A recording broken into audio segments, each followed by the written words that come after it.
Hi, friends. My name's host Eric. I'm the host of Talking with Fans People.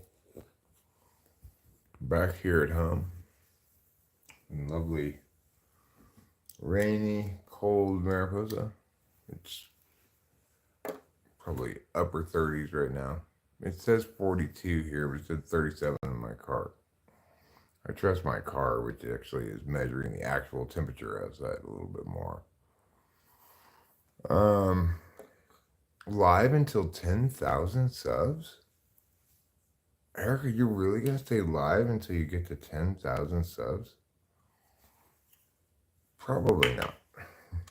Because that would require me to get like a month's worth of subs in just one night. So that's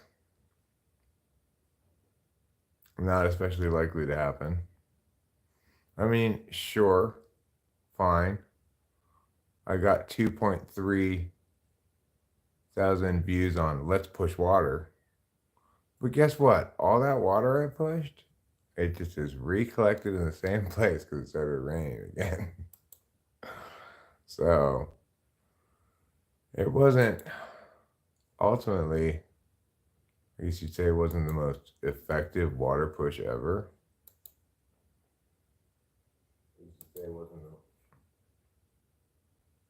Or it didn't have the most lasting impact. It was effective in the sense that I did get some exercise. So if we can throw together 450 subs over the course of the evening, then I could be live until 10,000 subs. I seriously doubt that's going to happen. I'd say there's a 0% chance of that happening. But I mean, look at right now. I've been live streaming for 2 minutes, and there's nobody here at all. So obviously, I'm not going to garner any subs in the absence of anybody paying any attention to me at all. But one can dream, one can wish, one can hope. Hope.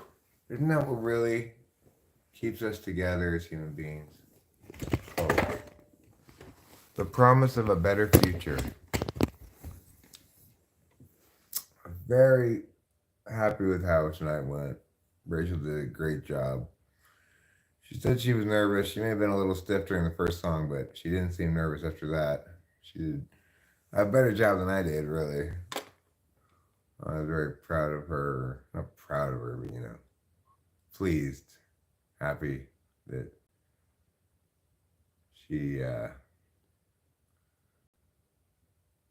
she was happy to be doing it and enjoying herself and doing a great job too. Hi, Koran Burner.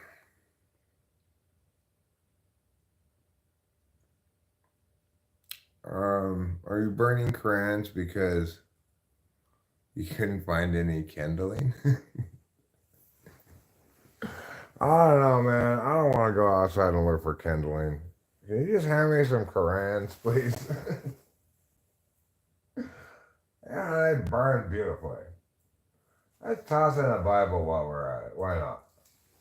These old books, they burn a certain kind of a beautiful flame. You're from Turkey? Well, congratulations for being from Turkey. And I've always said, Turkey, it's almost Europe.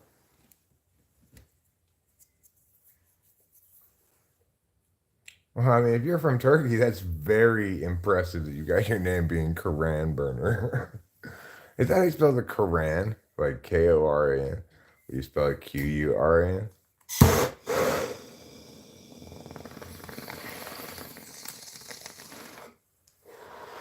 I'm so impressed with your balls because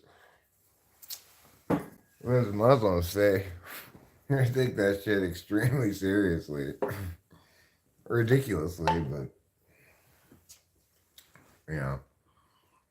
I don't think he's at war with himself. It sounds like he's not down with Islam.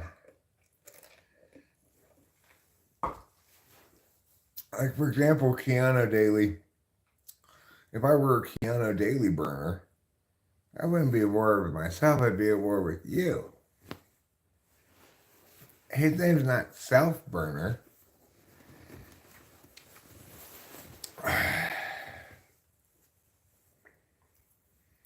Anyway, I approve heartily of his prioritization of free expression over arbitrary declarations of sacredness. That's what all good civilized people believe. He's been radicalized by Western rat dogs. You mean Western man worshippers? I really enjoyed when a Muslim was here the other day and was getting mad about something and insulted Christians by calling them man worshippers. It's like the Islamic world does not get how not religious the rest of the world is. I can't offend me by insulting Christianity or something. I'm not stuck in the dark ages.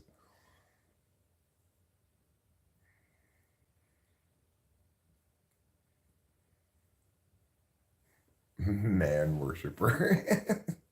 It's such a great insult. I love it.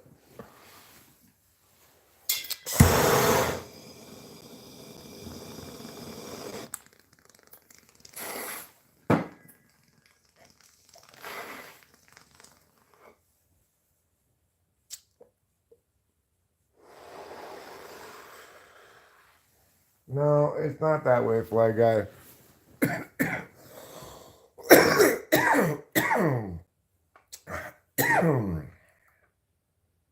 The only seriously religious population of people in the world are Muslims. You might say Israeli Jews, but even there, it's a much more secular understanding of things.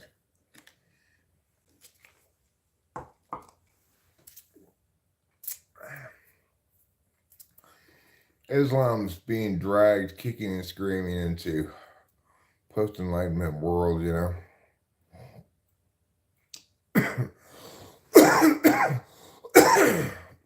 I think, regular moderate expressions of Islam may mature into a more successful manifestation of that religion, but at present and historically up until now, it's as an ideology, it's just millennia behind. Maybe not millennia, maybe just 500 years or something.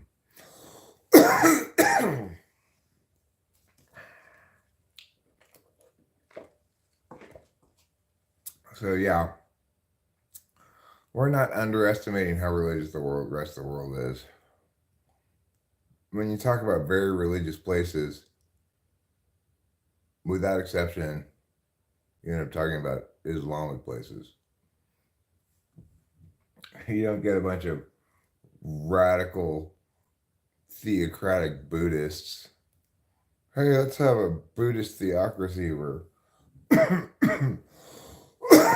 we make sure, number one, most of all, to cover up all those titties. Because heaven forbid, I might have to see a little bit of titty. It's going to drive me insane.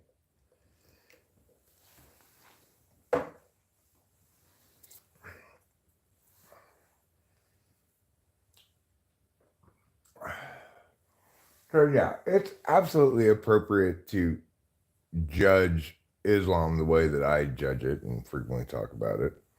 Because to do otherwise is to be inaccurate about it, to be either wrong or lying about it.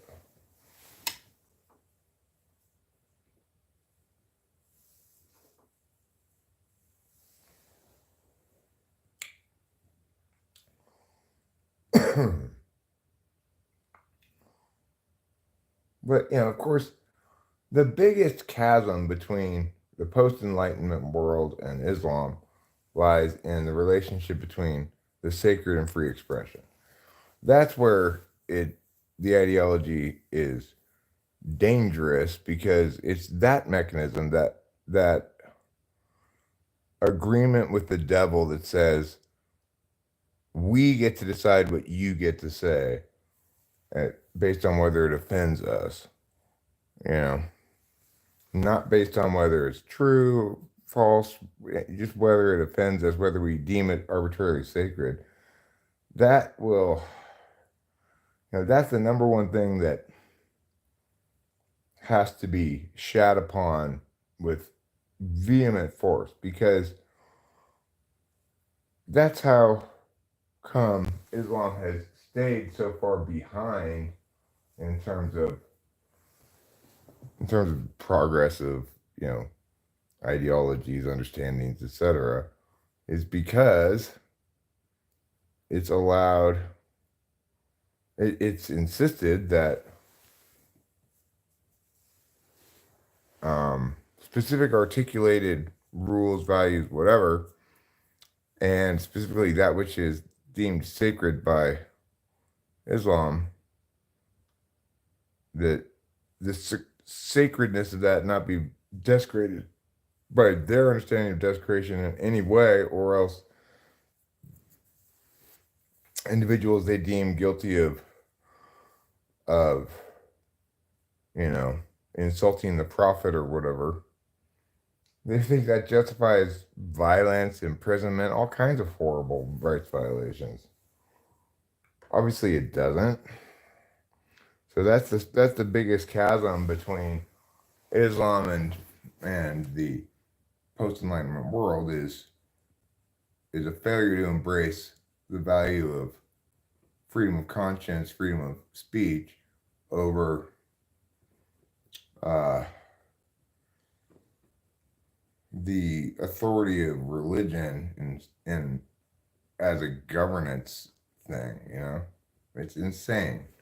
You got to keep religion out of government, obviously. There needs to be a separation between church and state, or else you end up with nightmarish garbage.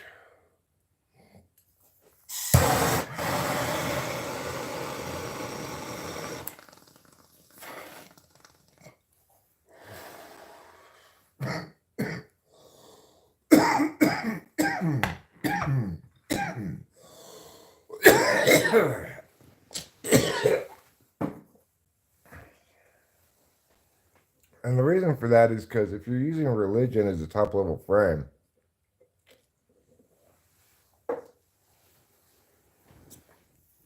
and putting the secular state underneath that, then nobody can win the argument. And instead, what happens is whoever is afforded the most authoritative voice on the matter ends up getting their way. Nobody can win or lose any argument. Nobody can say, hold on, this fails past the legitimacy test, because unless they're referencing the legitimacy test mentioned in the Quran, then it's beneath the frame level. Would you want a pet banana that gives you free money for monkeys? No, because acquiring monkeys isn't worth the money that the banana would give me. It depends how much the banana gives me. I still think the rest of the world is a lot more religious, even if they're pushy about it. Well, Europe's not. China's expressly secular. Russia's post-Soviet Union, for which it was for, 60 years or something, communist and expressly secular. You've got Europe that's even more secular than America in general. You might have pockets in Europe where there's more religious fervor. I don't know, maybe like Spain's more religious than, say, Sweden or whatever. But Europe's broadly even more secular than the United States. Canada, more secular than the U.S. Now, sure, you get into South America and Mexico and stuff, broadly more religious than the U.S., but not nearly as religious as Islamic countries. It doesn't um it doesn't inform so many aspects of life, right? Not even remotely close. Well, I mean, it is true though of both religious of both Europe and Canada. How religious is Canada?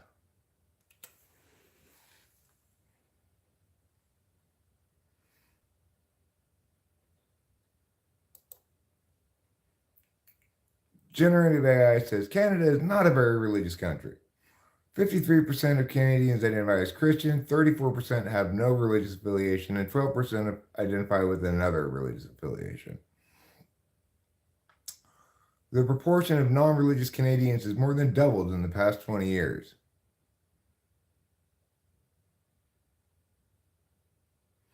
Canada has no official church, and the government is officially committed to religious pluralism.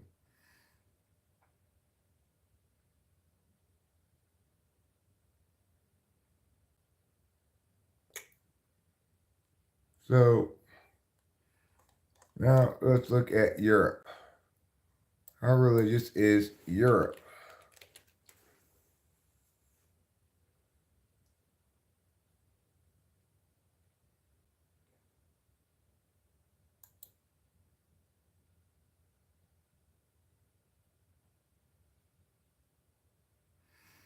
About half of Europeans pray or meditate at least once a week.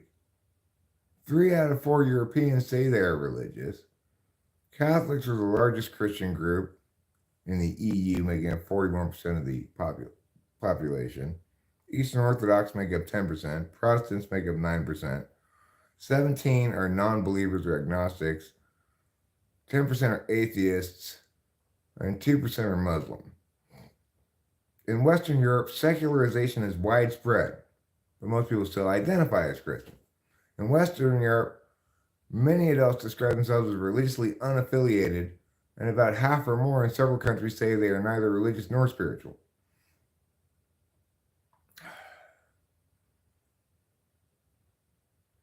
Aside from Poland, where 42% of respondents attend weekly, every other European country has rates of attendance at or below 25%. So, no, Europe's not very religious.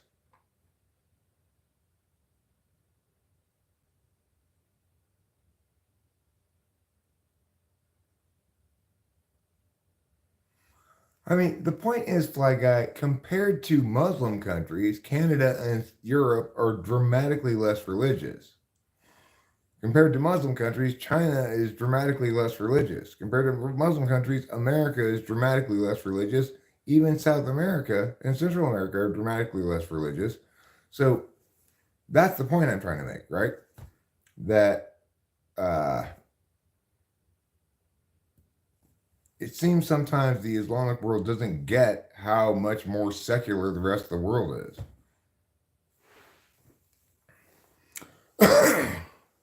Thanks, Angelica Rios. I appreciate it because at my current rate of sub addition, if I want to be live until I'm at 10,000 subs, I'm gonna have to stay awake for like 3 weeks. So I might not be able to do that. I mean, actually, I don't have to be awake the whole time I'm live. I just said live until I just have to be alive. So I could just try to continue streaming all the way from now until I get 10,000 subs. Even if it takes 3 weeks. I don't know if they'd let you stream for 3 weeks straight. What would you do if a buff duck ripped your beard off and replaced it with a banana?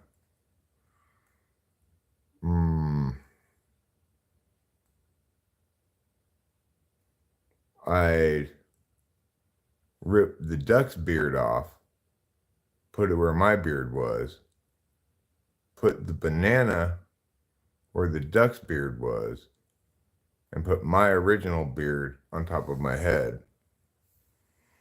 Hello, people. we could say Islam is of the devil. I did not say anything of the sort. Okay? That's ridiculous. I'm not saying Islam is of the devil. That's just trying to frame a an issue that can be understood rationally in an irrational frame for no reason.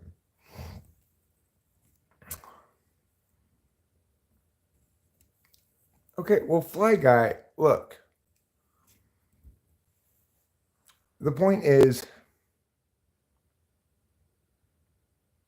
not that they aren't religious, not that they don't think that their faith is important to them, but that by and large people in the West don't think that their faith should determine public policy for everyone.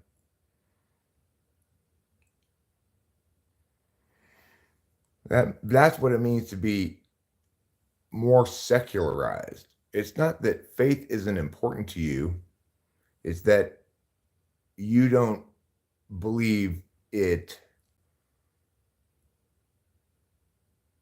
should control everyone's lives in every way, you know?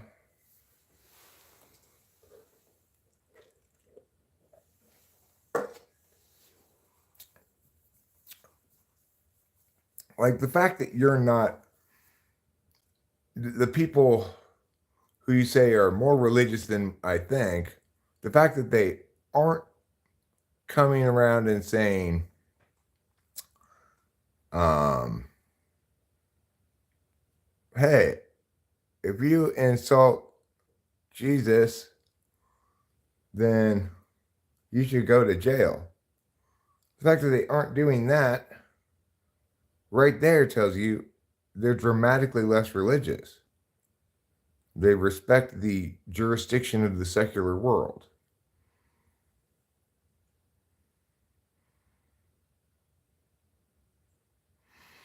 Well, what I was referring to is how in the West, especially North America, people are more often strictly atheist or agnostic compared to the rest of the world. Well, I'm not sure about Africa. Probably Africa's, I don't know. We're comparing religiosity between different cultures and countries, right? Um, sure, there are plenty of people who oppose abortion because they believe it's murder. And yes, there's a strong correlation between that belief and, say, religious faith. However, you do not need to be religious at all to believe that and hold that position. In other words, that position is non unique to religiosity, it doesn't link to it at all.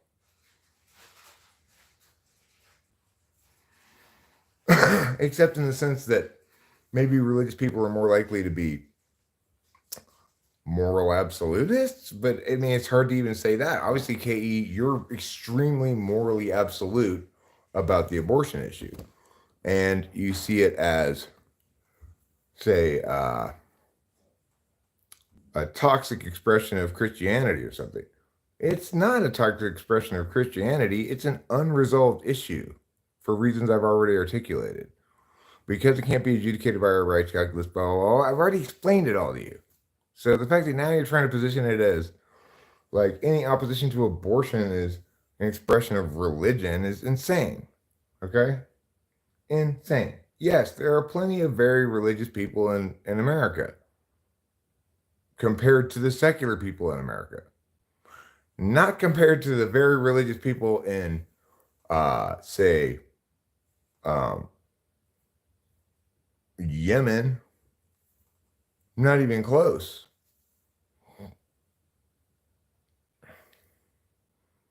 I'm not looking at it that way. I'm saying in the reality it is pushed by a religious group. No, it's a majority of people who push a pro-life agenda are Christian, and sure, there are certain Christian churches or whatever where the preacher makes the sermon about public policy stuff, including abortion or other things. Because that's their right to do that, you know? To have an opinion about that and have a different political position on it than you is perfectly reasonable. Okay? That's not remotely the same thing as, say, making everybody wear a burqa. It's a matter definitely in dispute. I've articulated before plenty of times and could articulate again right now if you want me to, exactly why it's necessarily in dispute, exactly why we should believe it's in dispute, and how you're positioning it as some sort of equivalent to forcing everybody to wear a burqa or something is fucking overblownly insane. So don't fool yourself, girl.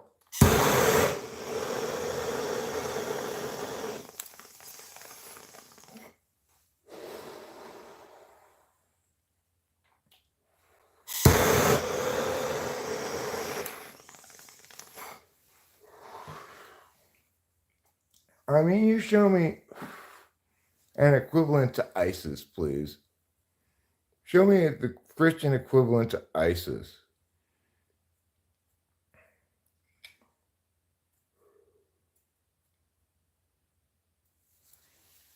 Show me the Buddhist equivalent. Show me the Hindu equivalent. Show me the Catholic equivalent in the contemporary world. I'm not talking about historically, right?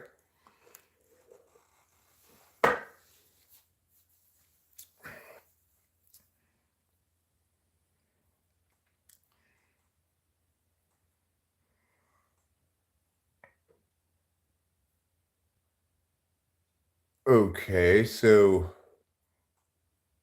you mean besides Afghanistan, Saudi Arabia, Yemen, United Arab Emirates, um, besides all of those countries?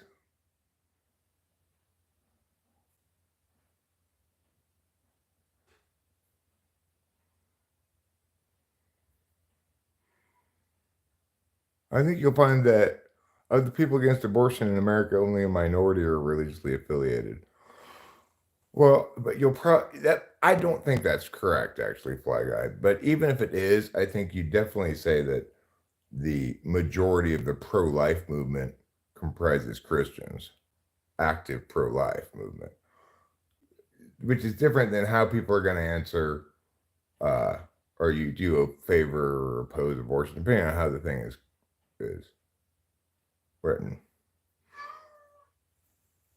Okay, well, so or what you're saying is, KE, if you were to go with me, let's say on a trip to the country of Yemen for some reason, and you were to dress in a tank top with no bra and short shorts, and we were to go walking around, that would be okay.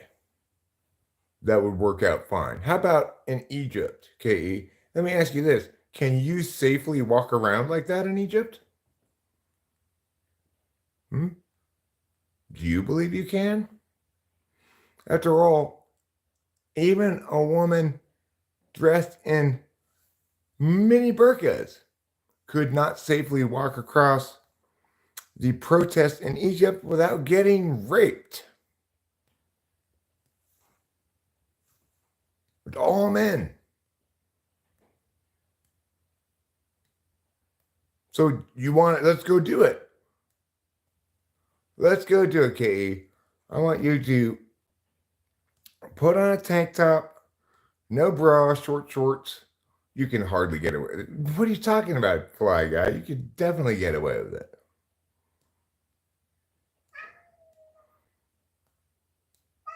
Okay, so look, if you were in Egypt, I expect you'd get raped.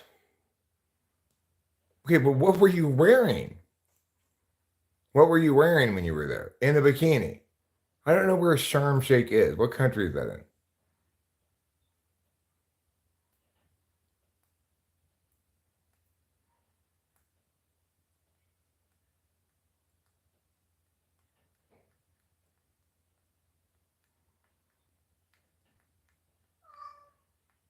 We had a colleague visit Egypt recently and they didn't have any complaints. Well, did they have a shirt on that says uh, a picture of Muhammad with poop on his head? It says, "This is Muhammad with poop on his head." Did he have that shirt on? Sure. Obviously, if you comply with the norms and with horrible norms, you don't get in trouble for violating them. Did he happen to mention he was an atheist? You know, atheists get arrested in Egypt.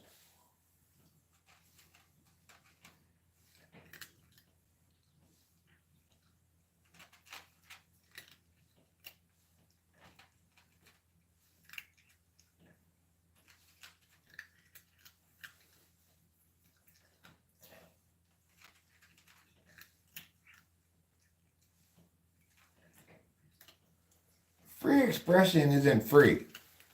The price of it is insulting people. The price of it is offending people.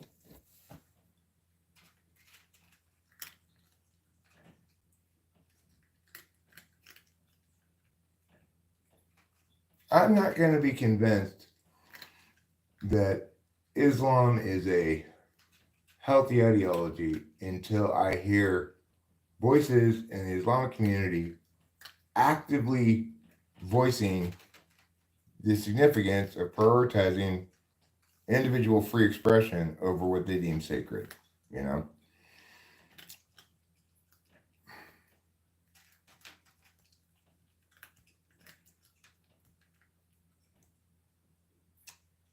When your magazine offices get blown up because you put a cartoon of Muhammad in it, you've got a serious fucking problem.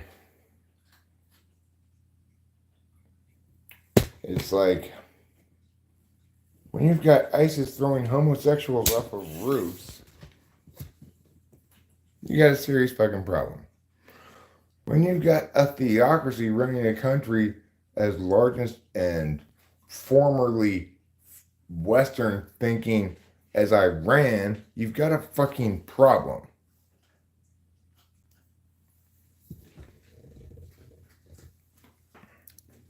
And there's no pretending you don't. You know, when you've got religious authorities making secular governance decisions, as you do in Iran, you've got a fucking problem.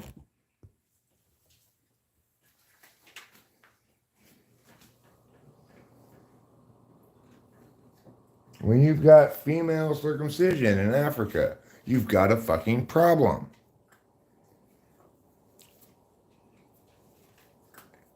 When one of the women you circumcised gets away and moves to Scandinavia and then undergoes ongoing death threats because she writes a book about it, you've got a fucking problem.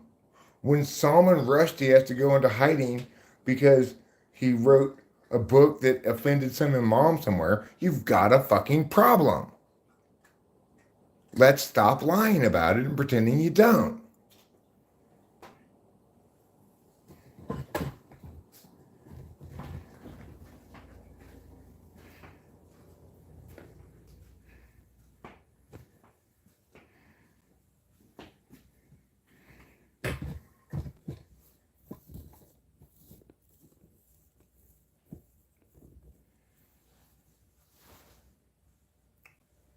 Well,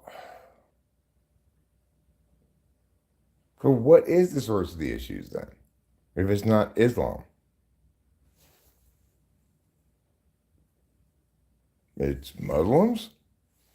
Is that better?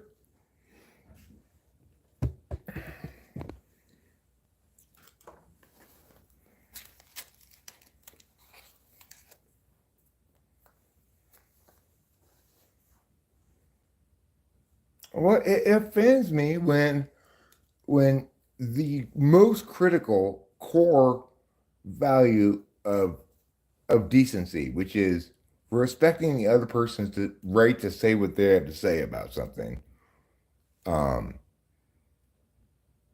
is trashed in the way that Islam trashes that most critical of values.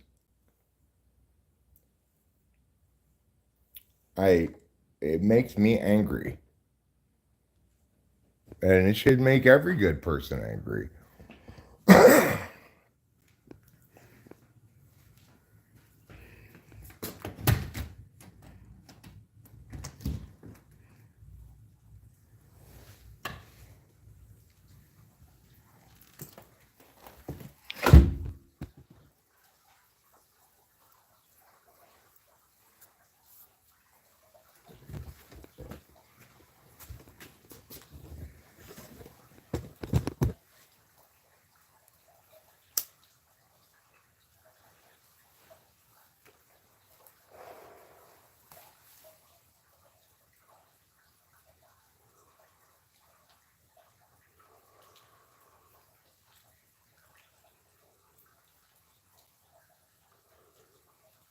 Look what happened to Beirut, to Lebanon, to Pakistan, to Turkey, to freaking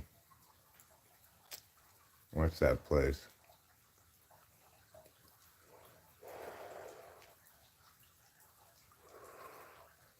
I can't think of the name of it right now. That place was that general. The Alawites live there. I can't think of the name of it. That place. Those countries used to be nice, good, happy, peaceful countries, forward, Western leaning countries. Beirut was known as the jewel of the Middle East or something like that. And look what happened to those places. Why? You can blame external interference in some places, but not in those places.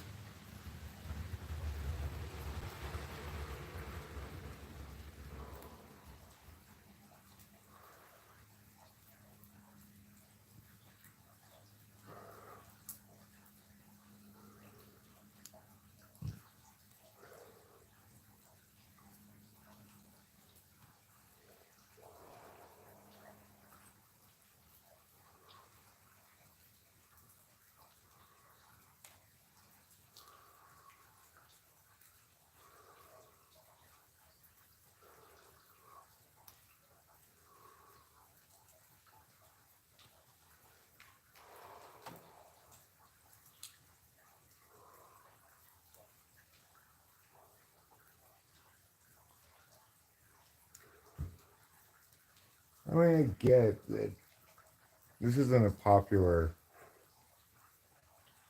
line of argumentation because it doesn't appeal to groupish hate people at all because it's a clinical analysis of things. Um, it's not trying to say anything about Muslims, right? Individual Muslims are individual people who are whoever they are, you know? They're not inherently worse or better than anybody else at all. You got to evaluate them as individuals, of course. It doesn't appeal to closed minded bigots. It also doesn't obviously appeal to progressive minded people because it's not playing into cultural relativism at all. It's just correct.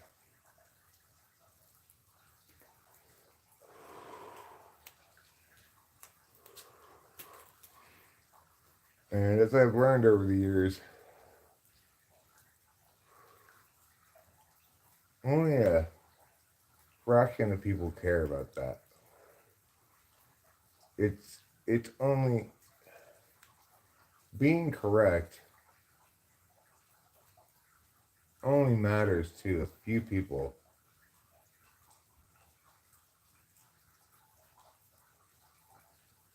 But I do know this that I've had multiple people tell me how over time their perspectives have changed because of listening to me. Not because they listen to me, like, listen to me, you, but like, just from hearing me.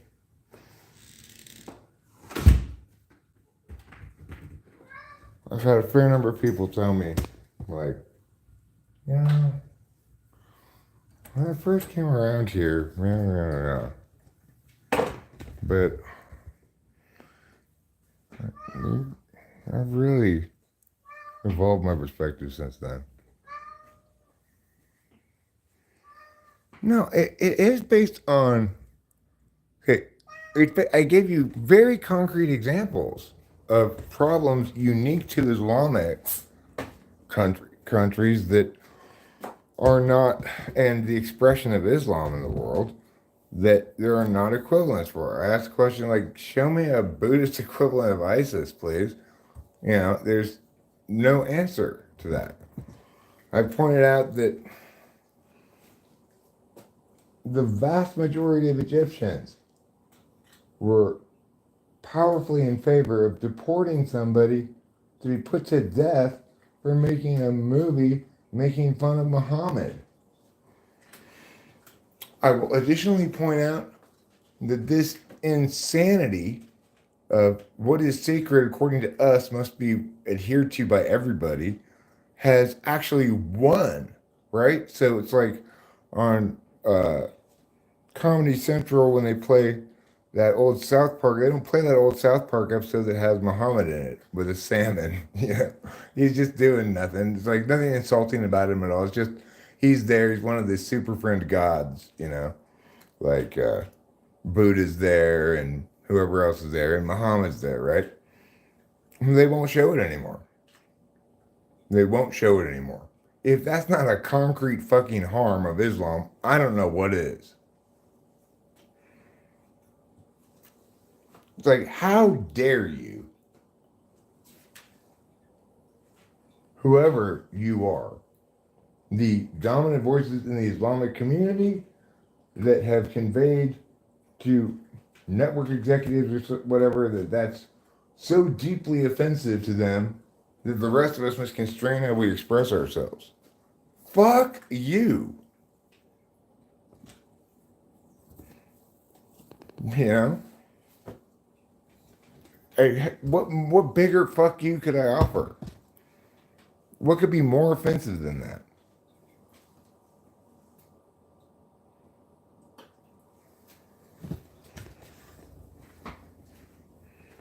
It's so deeply offensive that violence and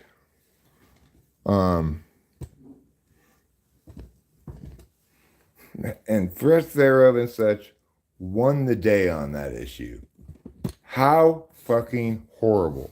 And additionally, how unique to Islam. It's not, you're not going to find any kind of equivalent example in any other religion. Now that's clinical analysis of the situation. You want me to experience good times in some Islamic place with nice Islamic people. I'm sure I would experience that. It doesn't make the fact that they won't show that cartoon any less deeply, deeply offensive. And every good thinking person should be absolutely livid about it.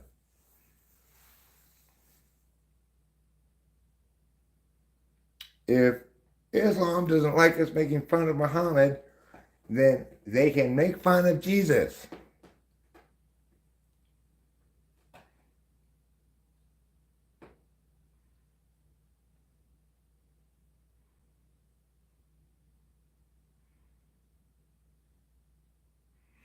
I'm not here talking about what the US should have done, okay? That's not topical to this. I'm not discussing currently my complaints about US policy. I can, if you'd like. I have myriad complaints about US policy. Instead, what I'm talking about is how Islam, unique among religions, functions as an ideology that's anathema to a free and civil society in the modern world. Because, why? Sane people don't kill people over pictures they draw. Sane people don't want to deport people and put them to death over a video they made.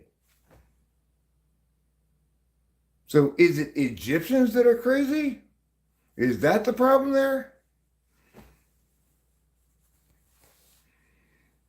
It sure seems specific to Islam, doesn't it? I talked about Salman Rushdie having to go into hiding for years because someone's mom put out a fucking like jihad on him or whatever. Isn't jihad one of the 5 pillars of Islam?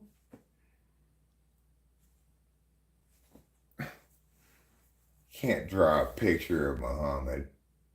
Fuck you. Don't tell me what I can draw a picture of.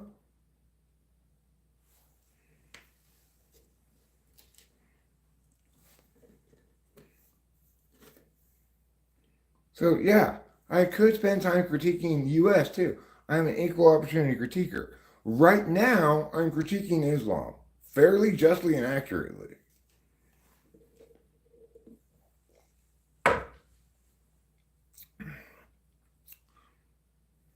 Oh. Well, I didn't. I actually thought it was. I'm sorry. My bad. I got that one wrong, okay? I'm not 100% perfect.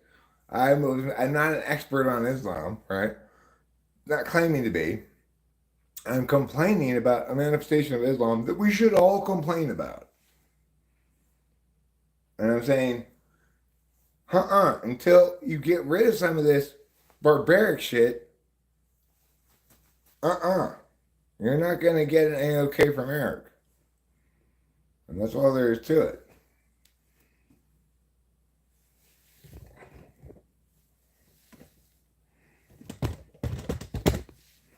And that's fair.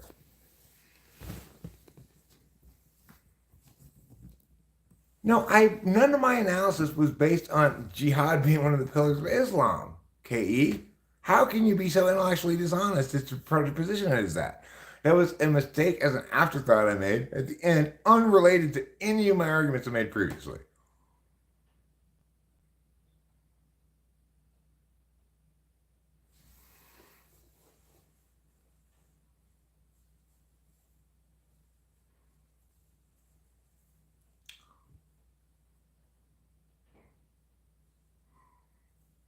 I'm not trying to defend the Crusades either, right? I'm not defending pre-Enlightenment Christianity. I'm critiquing post-Enlightenment Islam.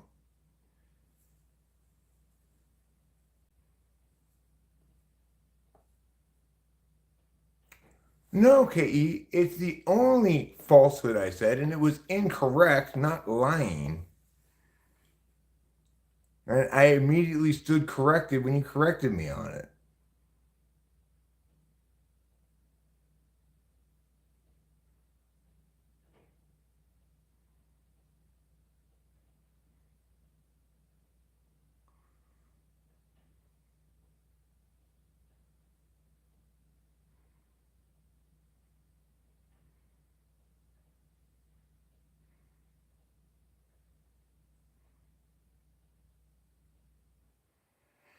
Okay, KE, that's fine. If you want to say Western interference um, is a causal element in extremism, well, that's fine. I mean, I get it. Russia invading Afghanistan, us arming Islamic resistance groups and stuff. Obviously, it's not going to turn out well. Making a bunch of countries in the Middle East join together that don't belong together, like Iraq, that's not going to turn out well. Moving the Jews to Israel after World War II, not going to turn out well. Obviously, you make a perfectly valid point there. I'm not denying that. And that's what I said. Like, look what happened to Beirut and stuff, and all those great westernized Middle Eastern countries that used to be great places. Well, maybe the extremism links to U.S. and Western interference, but it manifests via the ideology of Islam. So I'm not trying to defend U.S. policy. You shouldn't be trying to defend Islam. Because just because I'm in the U.S. doesn't mean I think everything the U.S. does is right or good, or that what the U.S. does determines what's right or good. I know what's right or good, and when the U.S. fails to uphold that, I complain about it. So you should be complaining about Islam and its failure to uphold modern secular values, as Fly Guy points out. I'm not saying Christianity never did do that shit. I'm saying we're past the Enlightenment now, so that stuff doesn't happen anymore.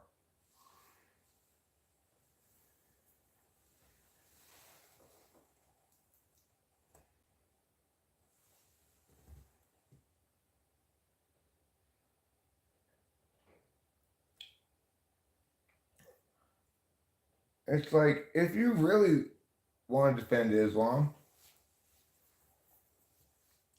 critique how it fails to uphold what you believe its values ought to be. Express how Islam ought to uphold free expression as a value is more important than that which Islam deems sacred. Say that. Say, I agree, Eric. Islam and its current manifestation sucks. It ought to, and in my opinion, in its genuine understanding of it, it does uphold individual free expression over that which is deemed sacred. It doesn't believe that women are inferior. It doesn't create a needless separation between men and women. Say, like in Saudi Arabia in restaurants, we have to go into separate sections and stuff, you know. Like a family section and like a single men section. There's not a single women section probably because I'm not sure they're allowed to go out untended. Just kidding, KE. I'm just joking.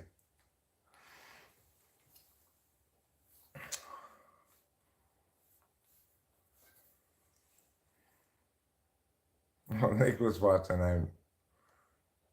I'm not going to disagree that we shouldn't have interfered in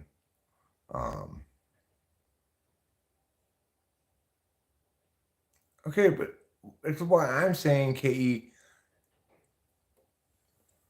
if you were to say, hey, Christianity is this, I'd say, well, yeah, those are terrible Christians. They're doing a terrible job of being Christians. And in its ideal manifestation, it would look like this. Yeah. So you're not doing that. You're not saying, here, you're right, Eric. Here's how Islam, as it currently manifests in most Islamic countries, falls short of the value that it should uphold, that is in agreement with, consistent with the value you've expressed as central to a secular society, namely free expression. So you say that then, KE. You're the one advocating on behalf of Islam, right?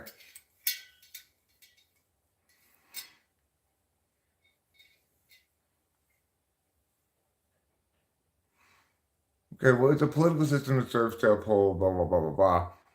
And it uses the ideology of Islam, then, you'd say, instead of the people are genuinely expressing religious fervor.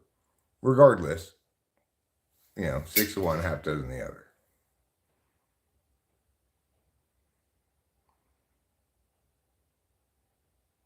I mean, you shouldn't take time. You should say, yeah, most Islamic countries are totally fucked up, and their failure to expressly and overtly prioritize individual free expression over adherence to things they deem sacred. And that needs to change.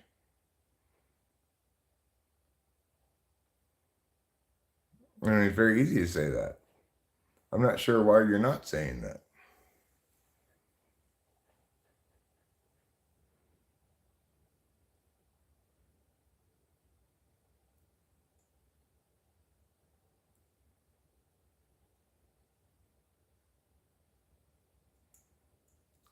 That's how they talk about us? Like what? Like,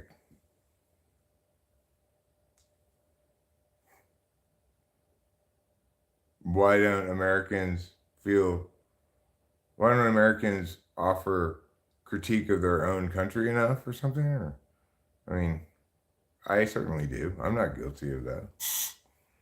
I critique plenty of US stuff. No, you just, I don't want to say that generalities are incorrect. That's why. Well, are you willing to say, in its proper manifestation, Islam upholds the value of free expression over what it deems sacred?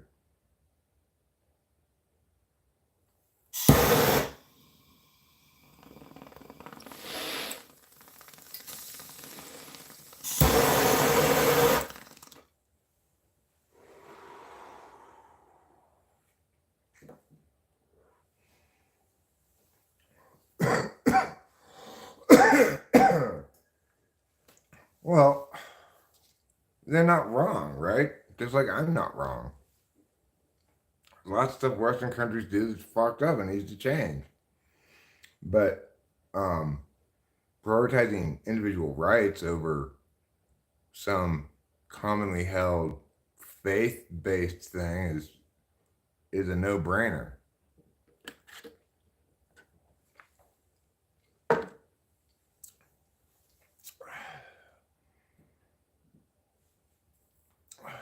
It's a no-brainer. That's the nice thing about being able to critique specific things.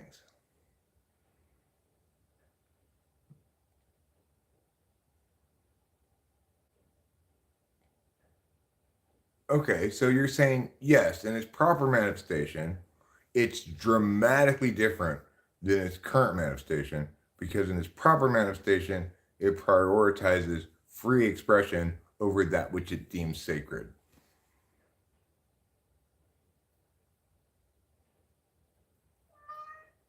Okay, so great. We're in agreement.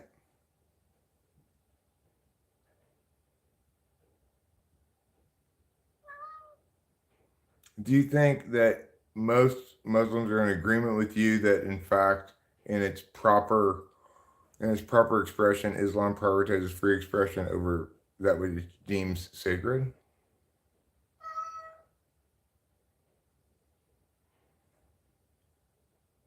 No, I'm not talking about learning, right? I'm talking about recognizing that the need to prioritize what needs to be prioritized over what needs to not be prioritized. I'm talking about something very specific here that you keep desperately avoiding.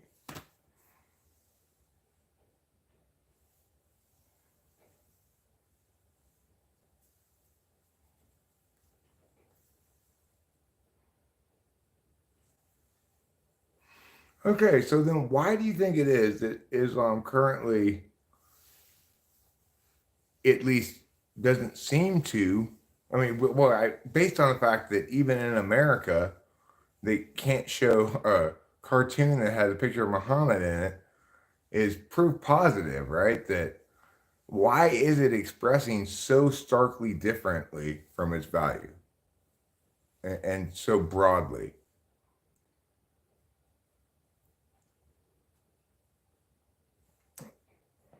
Because if most Islamic people agree with you that free expression should be prioritized over that which is deemed sacred, then why is that not policy in most of the Muslim world, as far as I know?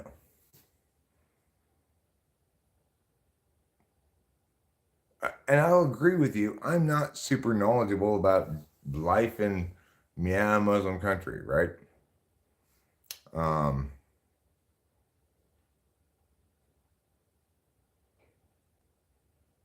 but if most Muslims agree that free expression should be prioritized over that which is deemed sacred, then why isn't that episode of South Park shown on TV in America anymore?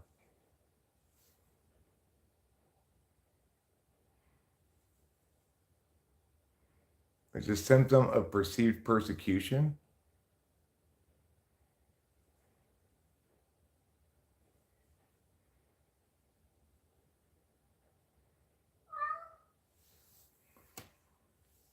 Well,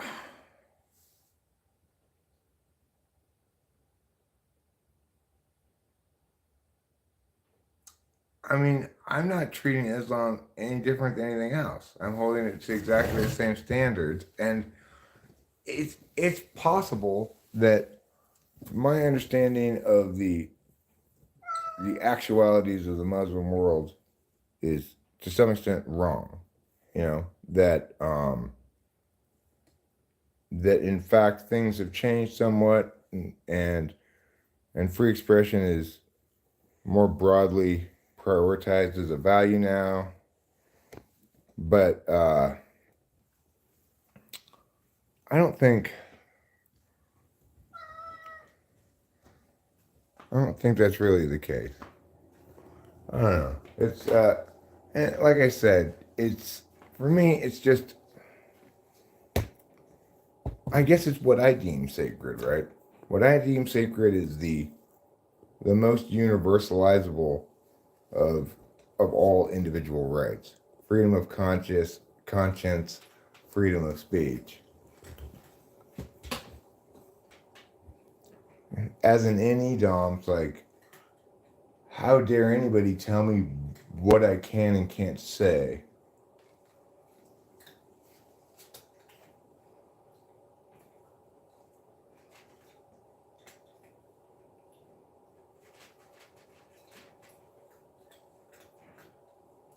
What I can and can't draw a picture of.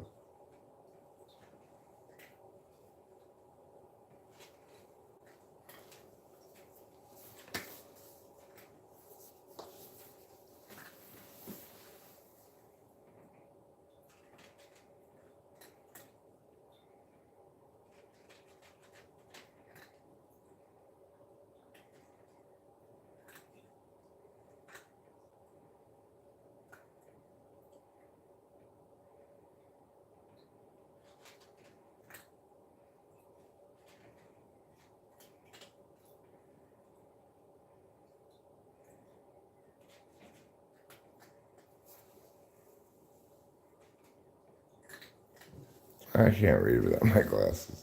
This goddamn cat dragged me into the kitchen again to watch him eat some more. It's like, for fuck's sake, dude. Can you just learn to eat by yourself?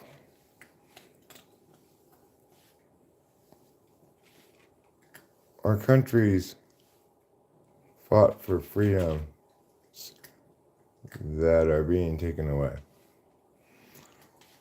Well, some of them. I mean, you want to be a little more specific than that? Which freedoms are you worried about being having taken away?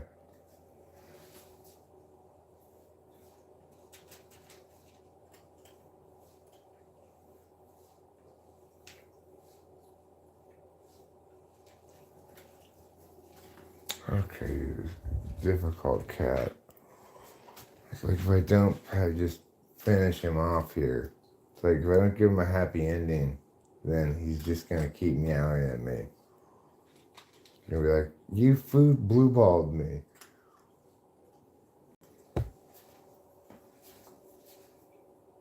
Well, trouble. This cat.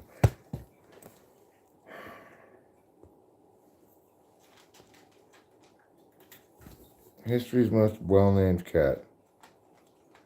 I'm talking about representation.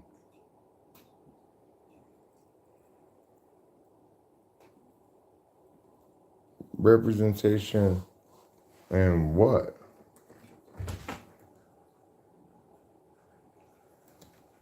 Like, Like in the House of Representatives?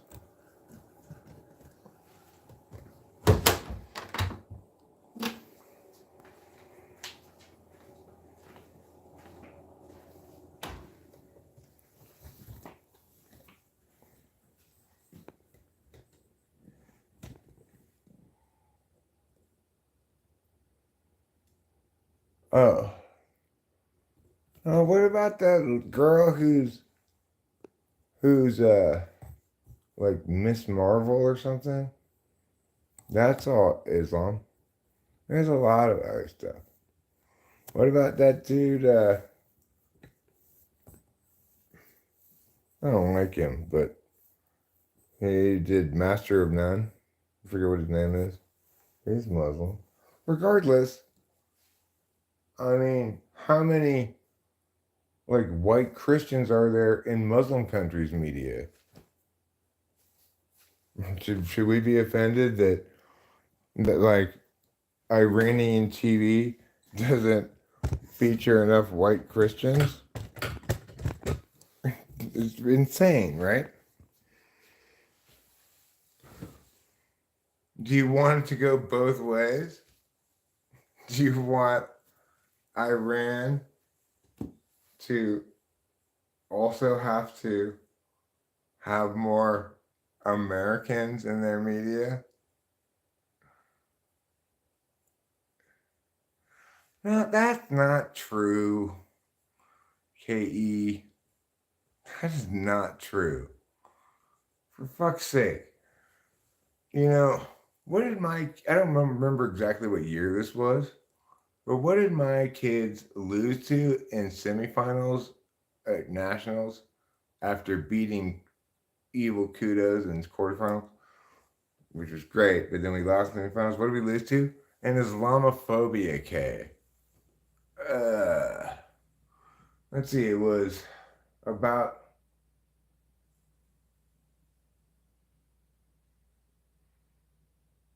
maybe 9 years ago. Well, that's not as far back as you said.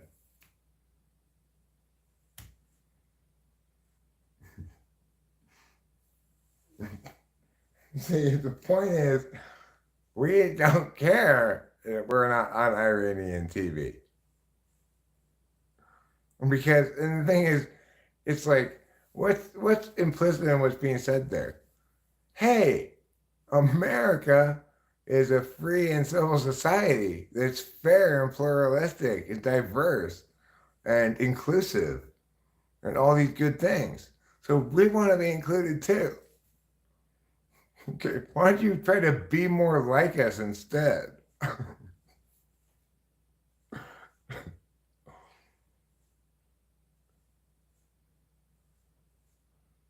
Okay, well, Lebanese Christians are not what, KE? They're not mu- Muslims.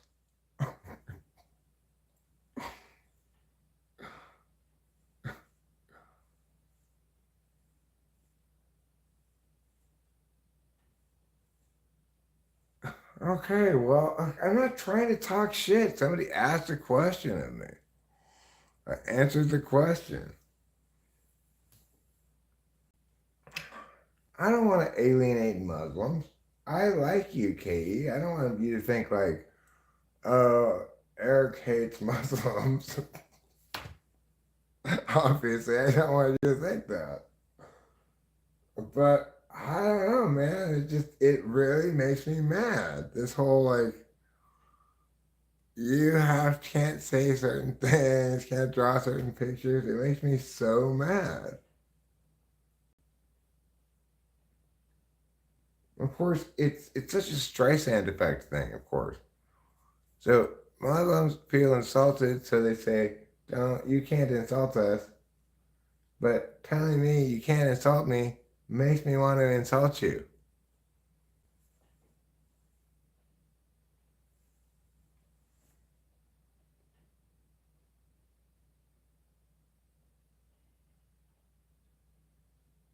I'm not talking about you. I'm talking about the context of that contextualization representation.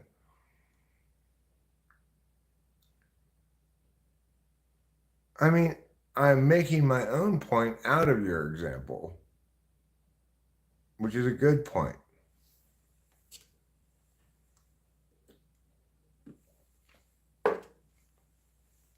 Granted, maybe it's not responsive to the point you were making directly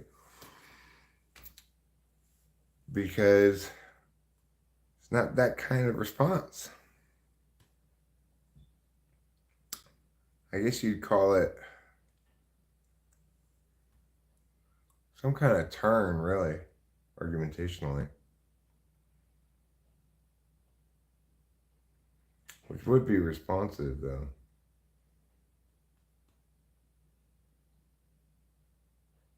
I'm not sure exactly what your point was, but maybe I didn't respond to it, and maybe I did. Well, I didn't say it makes me insult you. I said it makes me want to.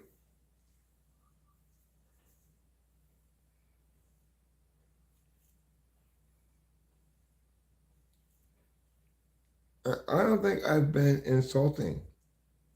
I think I've been scathing sometimes in my critique, perhaps. And I'm willing to be corrected if my understanding of contemporary Islamic culture and the way it plays out is, simplistic, uninformed, somewhat, etc. I can accept that. Obviously, I don't spend a lot of time researching Middle East jurisprudence or whatever. Uh, I concede that. I'm not trying to fight you on that point. But, and I'm certainly willing to be corrected.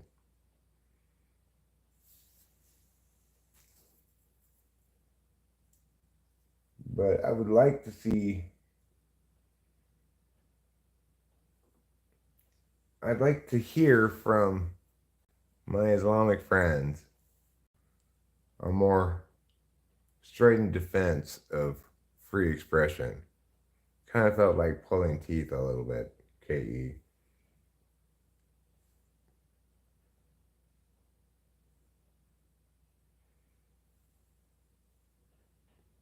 Because, an assault on free expression is so much an assault on me.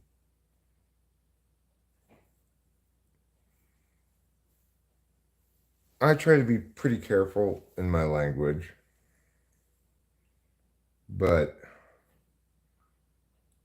I need to operate in a safe world where people can speak, where I can speak my mind without being subject to, you know, violence and threats and stuff. Not that I have been at all, but I also haven't gone out of my way to engage in those insulting things that get you in trouble or whatever. So there's a chilling effect, right? Do I really want to go there? It's super controversial. Blah, blah, blah, blah.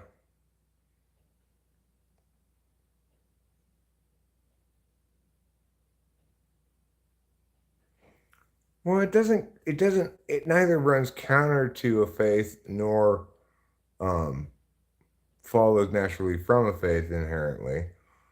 Uh, you know, there's some line in the Bible, I guess it says something along the lines of give Caesar his due, like let the secular government have its appropriate authority. But, most of the Bible is full of biblical law kind of stuff. It's not as though Christianity in its holy book upholds this principle that I'm saying it ought to be upheld. I'm just saying that um,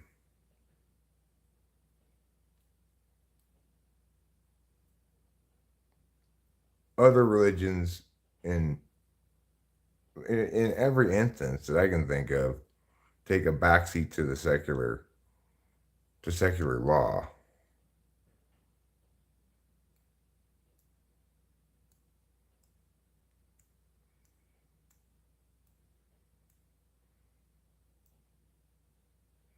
Well, okay, that's fine. In all the religions, blasphemy is a sin. But in all other religions, those kind of old-fashioned understandings of law and governance have been jettisoned in favor of religion not not trumping the secular government.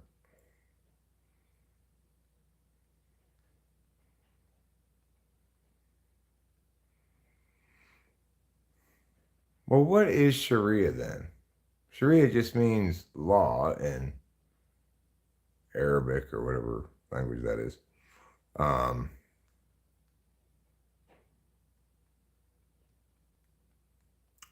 I mean, that's not true, Fly Guy. The religion's just a tool to control the masses. Religion is a lot of different things.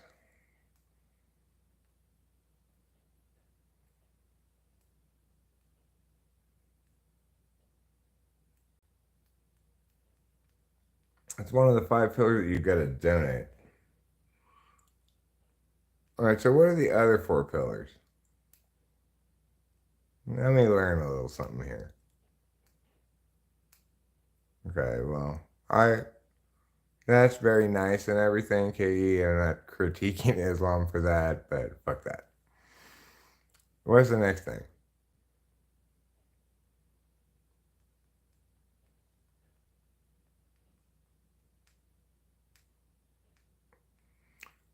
Well, I mean, the thing is, religion can be a tool used by somebody to try to control a group of people, but most manifestations of, say, religion in America are very localized. It's like there's a local priest or preacher or pastor, and they, grow a congregation over time.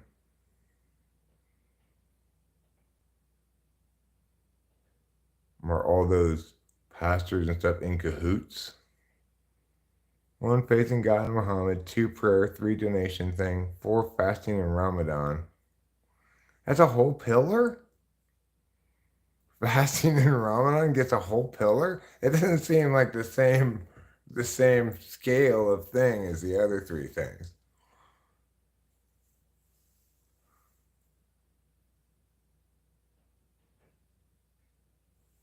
Okay, so faith in God, prayer, give alms to the poor,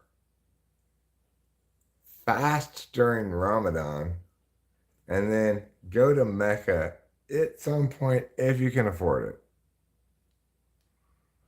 And why is it they want to go to Mecca? What do they get at Mecca?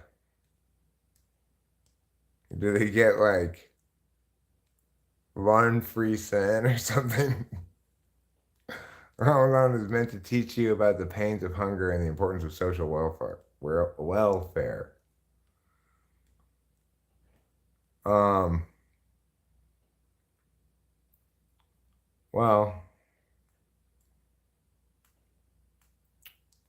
I don't like the sound of not eating personally, but that's not a reason to critique Islam, okay? It just sounds like being hungry to me, but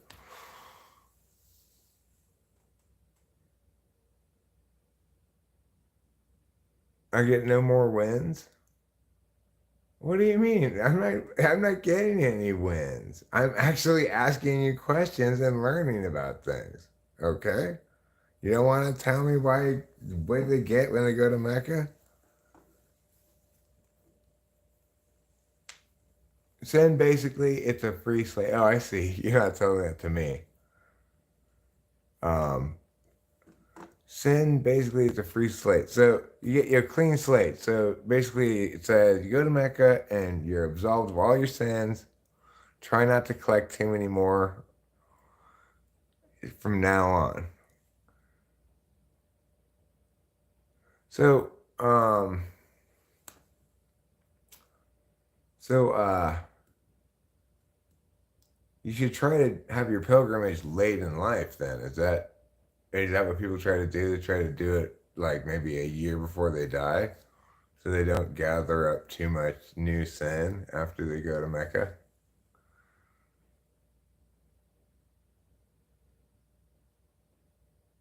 Hmm. That's smart. I understand that. Well, that's why in God's Big Heaven Church, the church that I'm the archpastor of, that promises the biggest heaven of all the religions, um, we also have an automatic holy water service that ships holy water to you on a bi-weekly basis.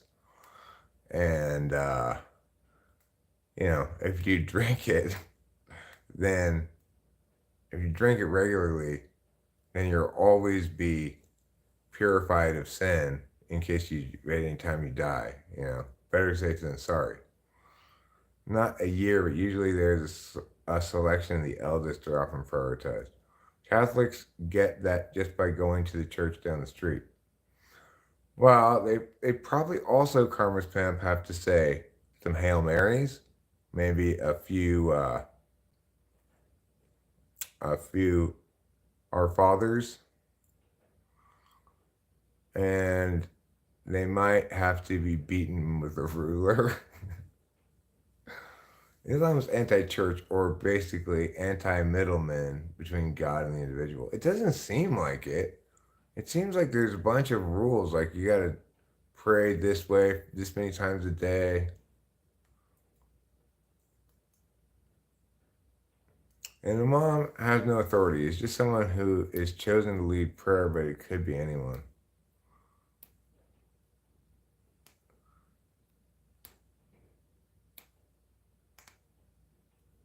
I see. Well, it's funny because, like, when you see, say, news reports or whatever of Islamic leaders, you know, expressed dismay. Here's a statement from Imam Mia Mia Mia. Yeah, well, I will tell everybody right now. Let me be honest about this. There's zero inconceivable chance that I'm going to stay live until we get to 10,000 subs. That's a joke. I'd have to get like a month's worth of subs before I should stop streaming. So that's not going to happen, obviously. What are you meowing about this time? Kitty of endless meows. What? I just watched you eat. Not enough, I guess.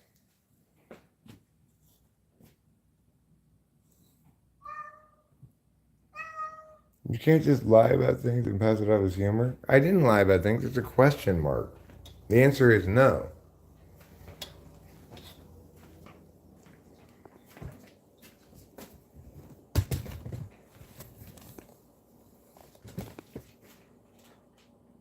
So I asked the question, live until 10,000 subs? The answer is no. Where's the lie?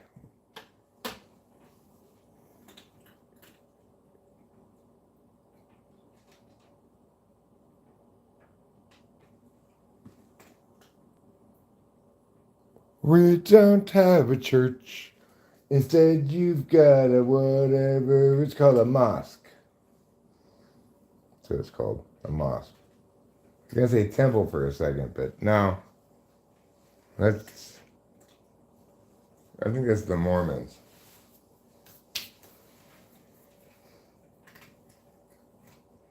Oh, kitty with sheddiness.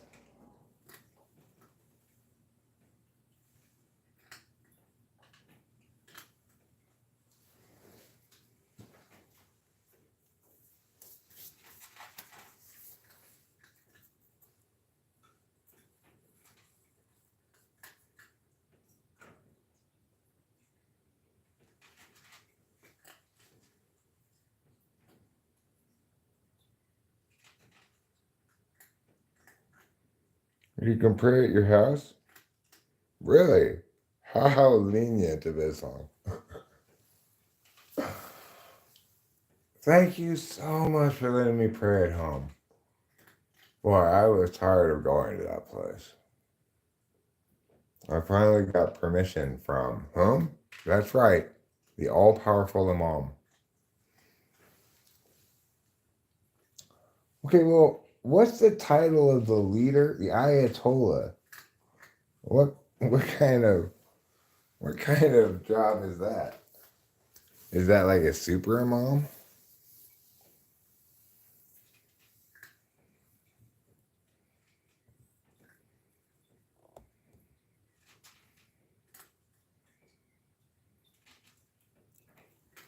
I'm going to Mecca, Medina, and Jerusalem. 3 of the fanciest towns. I'm gonna go on a pilgrimage, going here, going there, going all around. There isn't one.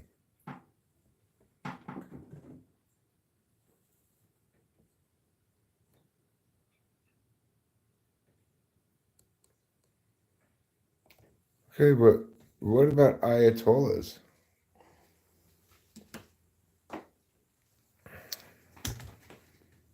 Who are the religious leaders who make the decisions in Iran?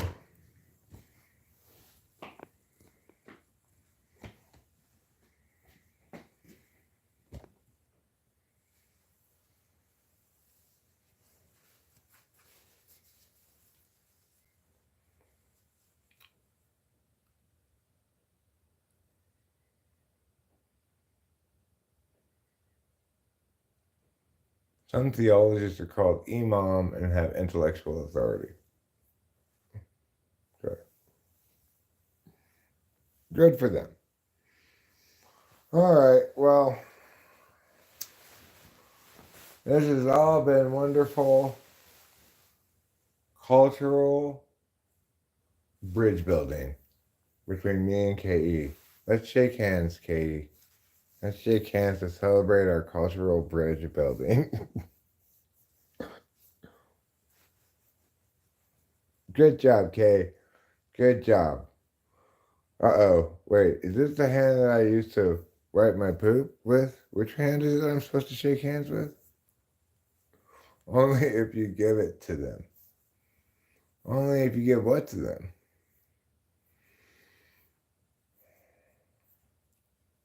Are you talking about frosted mini wheats? That I will lose my frosted mini wheats only if I give it to somebody else? I agree with that. Yeah, I agree, KE. We are building bridges together. We have a no more crusades. High five. So there is no sect that has church leaders in the headquarters, no network between mosques at all. Nope, none whatsoever. In fact, each mosque is its own secret society.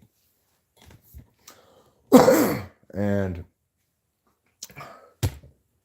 if you reveal secrets of your mosque's ways to another mosque, they'll burn your house down, which is fair.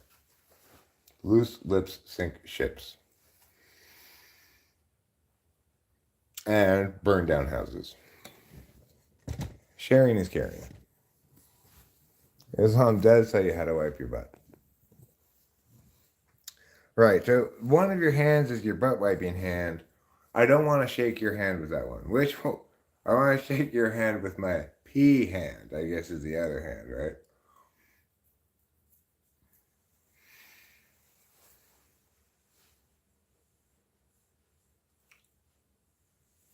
Oh, I see. Right. And only swipe your poop with the left to keep germs centralized.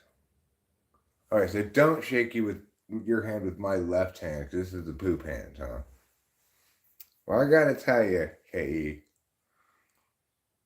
I'm pretty confident I wipe my butt with my right hand. I am right-handed, and I I didn't know I was supposed to be wiping my butt with my left hand this whole time.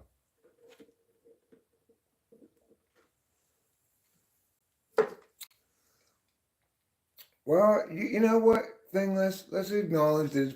We can permute this and do both. We can both centralize the germs onto the left hand and then wash the left hand. We can even wash both hands, even though the right hand has not gotten close to poop.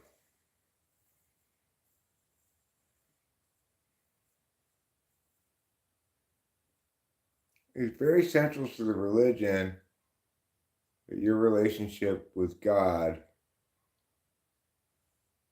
include wiping your butt with the left hand.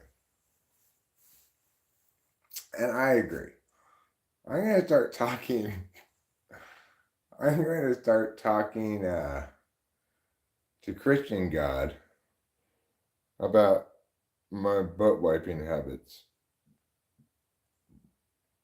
Dear God and Jesus, should I be wiping my butt with just my left hand? I appreciate a timely response. Love, Eric.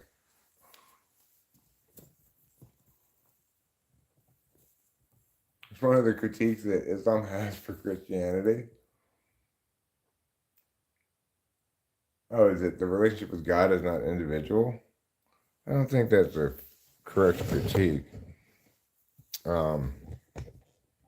It was like that maybe pre-Martin Luther, pre-Lutheranism, but that's exclusively a Catholic thing, really.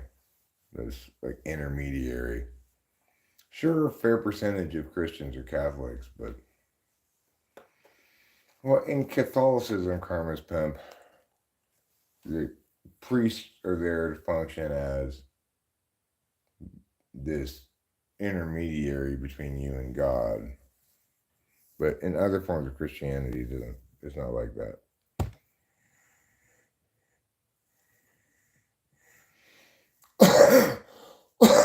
Well,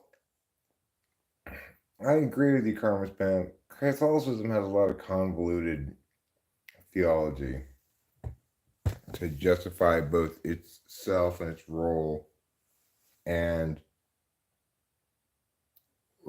what's more commonly understood Christian doctrine.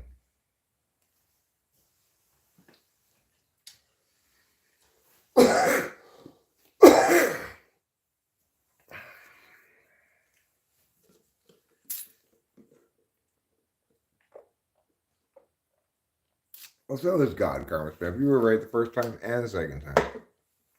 So congratulations.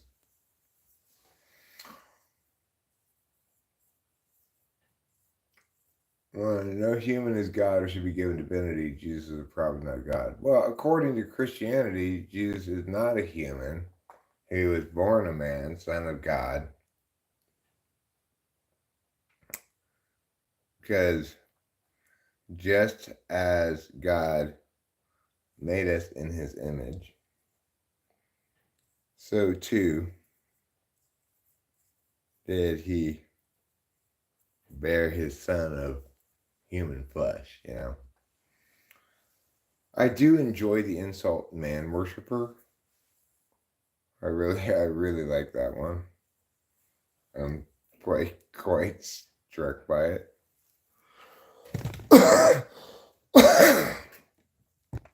But Christians would say, well, he is both man and God concurrently. He's obviously no longer man because he's dead, right? But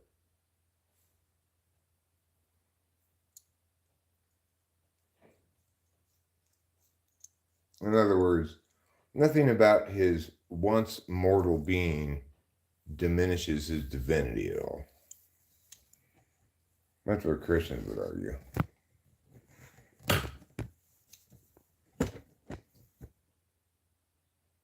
So he can't have sons.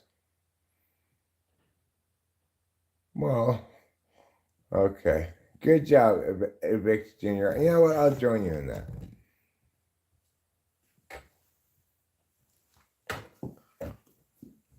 Well, that's fine.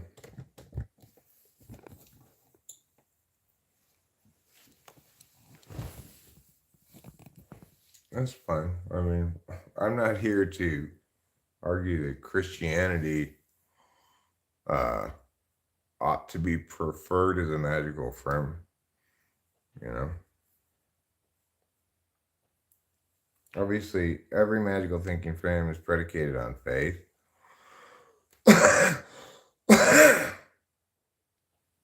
And Christians understand God as a Trinity, you know, God, Father, Son, Holy Ghost.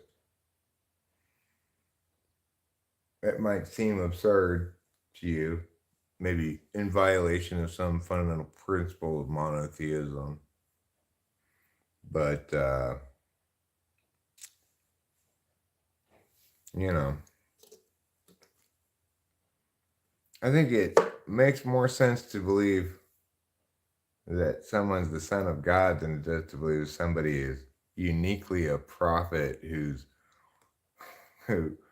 who's getting these books he's writing from directly from God, right? I don't buy that. That's for sure.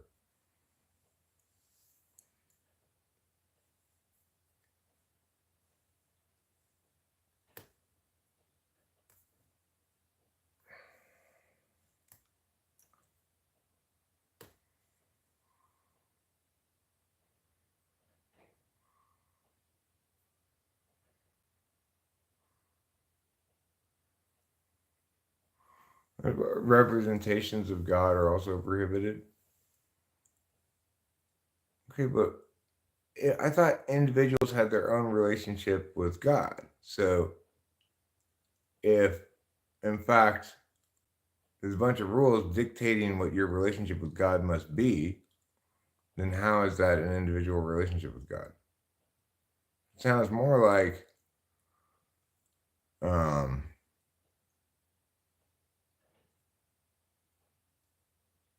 there's kind of a Quran worship going on, you know? Like, well, there's a bunch of things we gotta listen to and we gotta do for some reason. Do or not do. The thing is, I'm all in favor of not doing things that are rights violating, but prohibitions against a variety of little random things, that seems odd. Well, according to you guys, there's no God but Allah, and Muhammad is his prophet. I haven't heard about any, you know,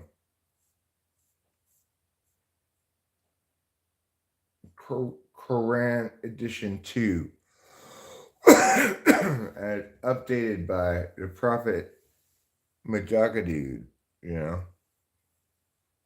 Quran 3.0. If in fact prophets happen, then why isn't the Quran continually updated by new prophets?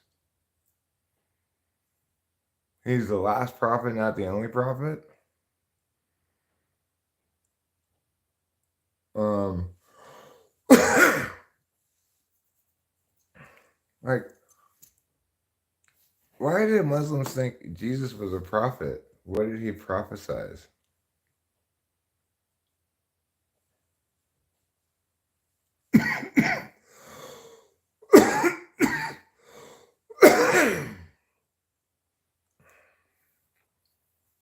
But Moses didn't prophesize anything, did he? He just go up there, get some commandments. Here you go. I'm assuming with Moses, he was handed physical objects, like in the movies, you know, big stone tablets that had been pre carved by God, and he just carried them down. But I just, I am extremely skeptical of any Joseph Smithing, right? Oh, I received these mystical plates from angels, and this is, I'm a prophet. And here's the Book of Mormon. I'm very skeptical of that.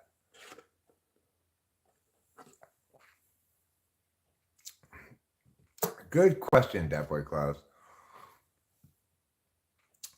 Do you think Mary really got pregnant by regular adultery and then lied to Joseph?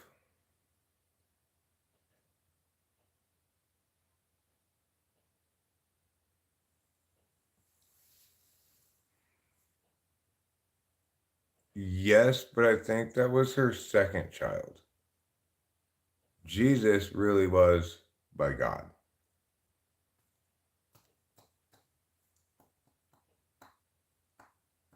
Well, you don't hear about Jesus' half brother. She slept with a Moorish man, and the baby clearly was not Joseph's. That was a dark time for them. A lot of domestic violence, a lot of drinking. Jesus would come home from his job at the carpentry store and say, Jesus, Mary, Joseph, and Bob. Because Bob was his half sibling. Or maybe a a half sibling, different dads. His was God, Bob's was this Moorish man.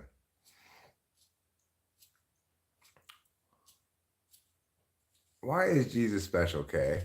Was Jesus like a transitional prophet to make way for Muhammad? All the prophets are special. It's just about what makes them special. What did Jesus prophesize?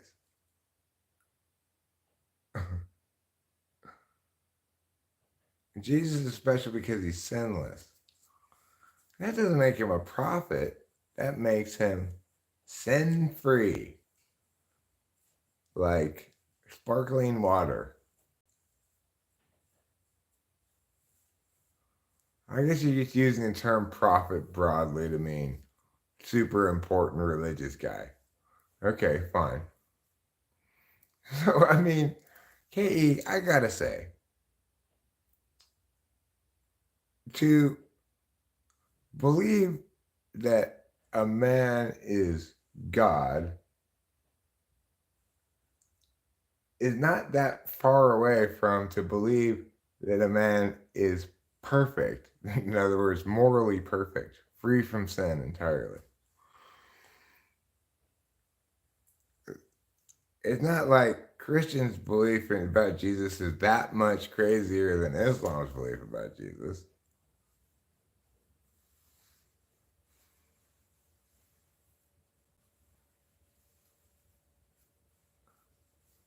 Yeah, I got you, Katie. I got you. Thank you. I appreciate your explaining. I do. I just wanted to point out, though, relating to the previous discussion of perception of Christians as being man worshippers.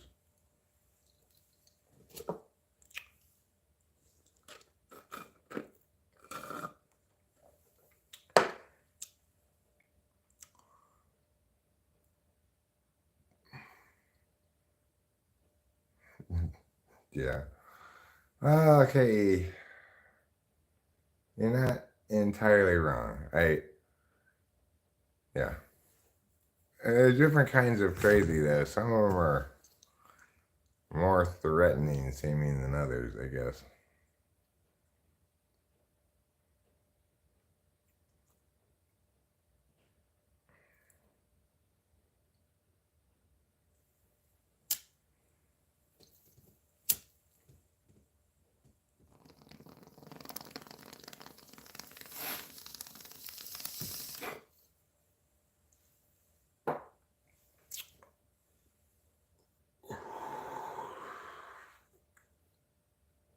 You can actually read the first version of the Quran before it was actually published. It began, "Hi, my name's Muhammad, and I'm not sure what I'm doing here, but I just feel the need to express myself. So I started this diary. He eventually refined it into something a little bit more religious, you know.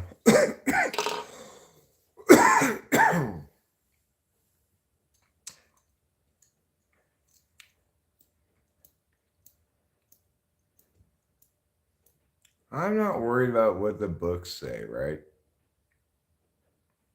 As I've said, I'm not. My critiques of Islam have not been sourced in what the Quran says, because I understand that that's non-unique to Islam.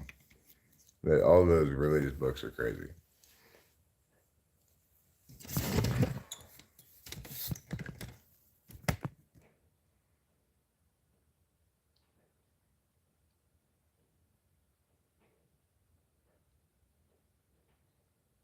I know, KE. And back then, Christianity needed to grow up to Islam's level. So that's a great point about how it used to be.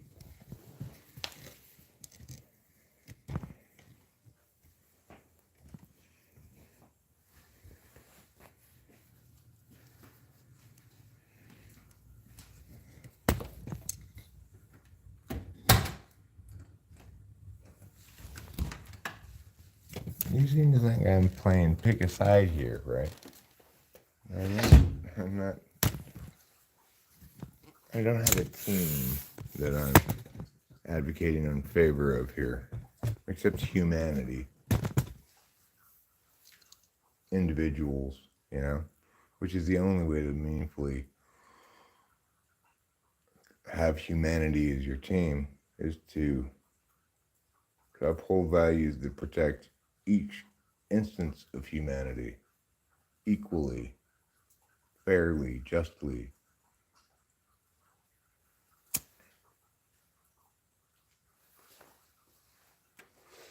Dispassionately.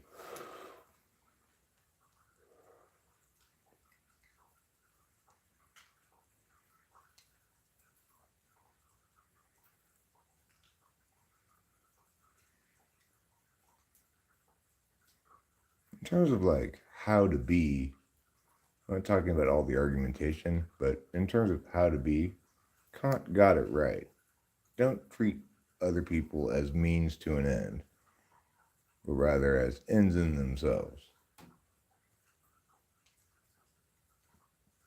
Respect their equal agency, legitimacy, and autonomy.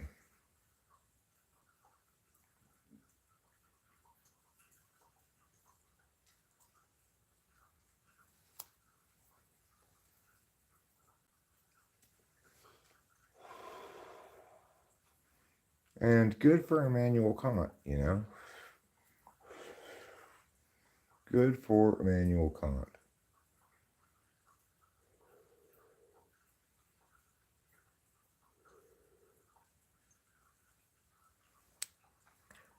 In that instance, he was Immanuel could.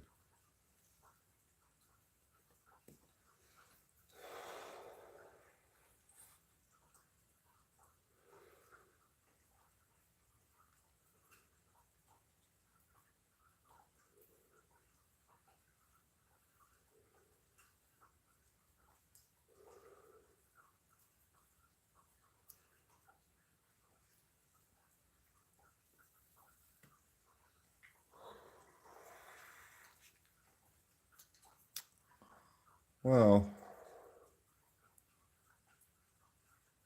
I gotta say, KE, it certainly is nicer discussing it with you without being indignant. So,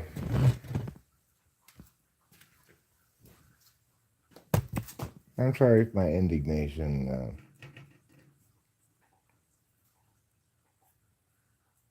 made me less cooperative in my discourse than I could have been. I mean cooperative in the literal sense of cooperating.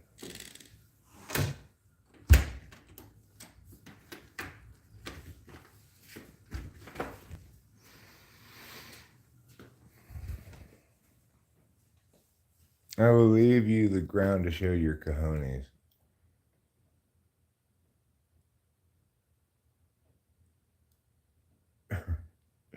Rick Jr. KE deserves plenty of respect.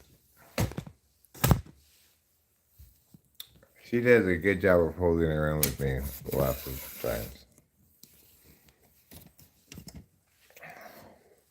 She likes to argue with me. So the problem she's facing is she's always facing an uphill battle because, of course, I'm stating my position, which is carefully considered and articulated.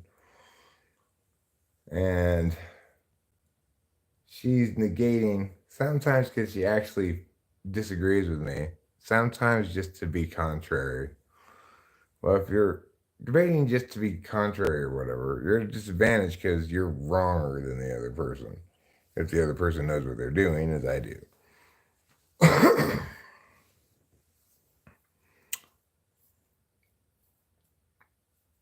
And then when she just disagrees because she actually genuinely disagrees, well, she still has that same disadvantage because she's still wrong. So she has to argue the more difficult position to argue. In most instances, okay? I call tonight a draw. Generously.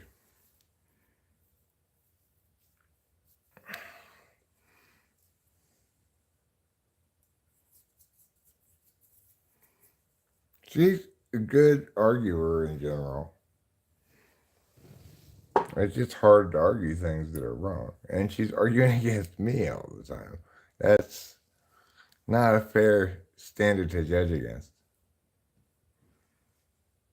She needs to be compared against actual alternatives that she's going to face in life, not against me.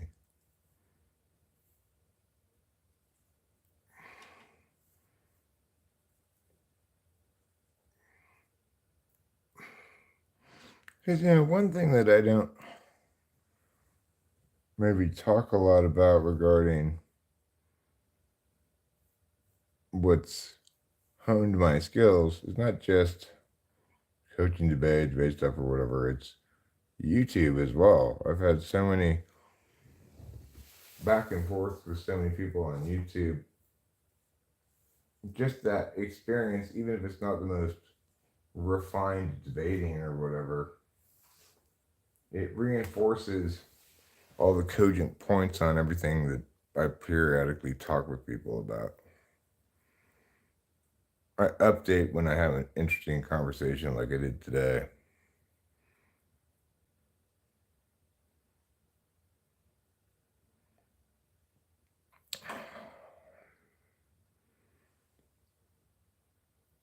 I mean, I get that criticism kills love, right? So I'm not encouraging Islam to love me. I don't say I'm always right. I mean, I might occasionally say it hyperbolically, but what I mean is I'm either right or ready to be corrected. And so in the absence of correction, yeah.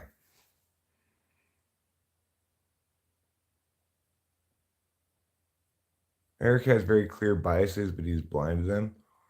No, I have frames of reference, right? I have frames that I reference, and I articulate positions regarding the primacy of those frames contextually.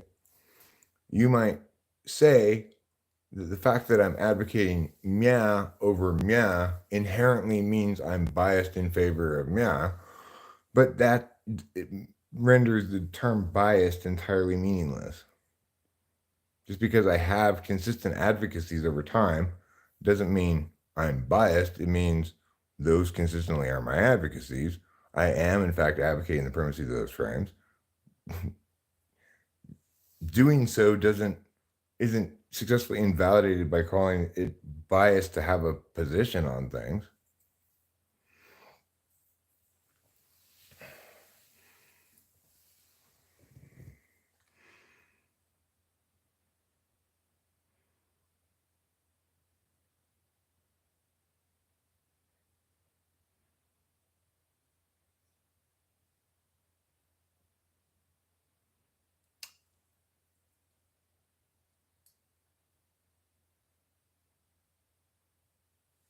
Okay, well, I'm not saying the work I do to make those justifications was easily accomplished.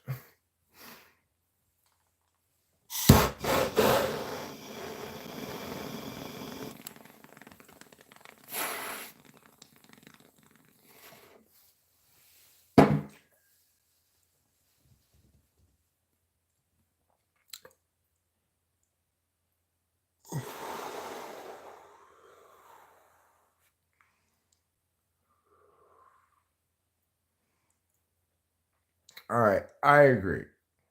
If I'm saying I'm always right, you can correct me. I stand corrected. I'm obviously not always right if I said that. We can cite an example of me being wrong tonight. I mistakenly believed that jihad was one of the five pillars of Islam, but it's not. Instead, there's the important business of going to Mecca.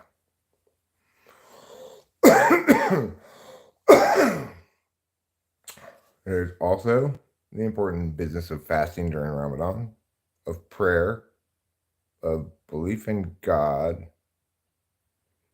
and of what was the fifth pillar? Oh yeah, alms, alms for the poor. Those are your five pillars. I learned them, CK. I'm a learner. I learn things. If you can afford it, thank you for correct. Thank you for the correction. I appreciate it. I wouldn't want to be imprecise. I forgot about that part.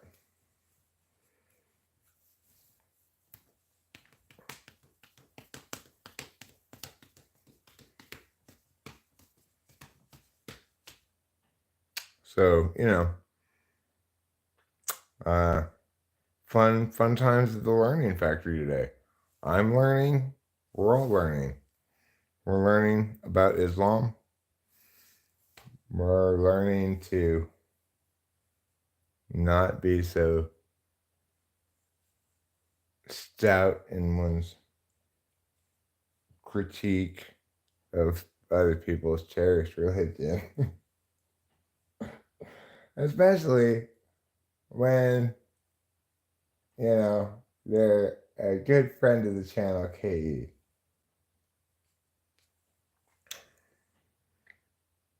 Like,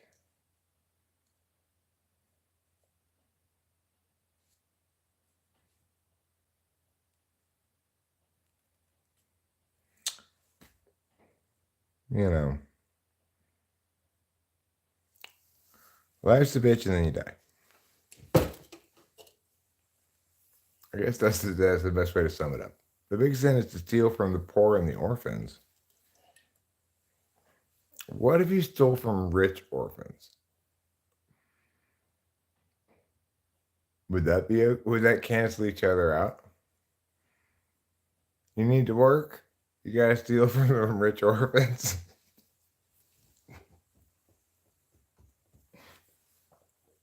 All right. Kay's got to go milk her stable of rich orphans. Even if they're rich orphans, you can't steal from them. Wow. Talk about strict. But like orphans are probably the easiest people to steal from. They don't have any parents around to defend them.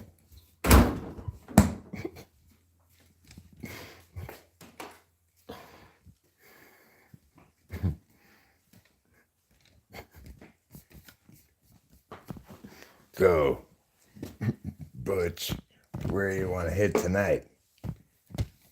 Why, I say let's go to the orphanage. Let's go to the orphanage and let's just rob them blind. The orphanage, huh?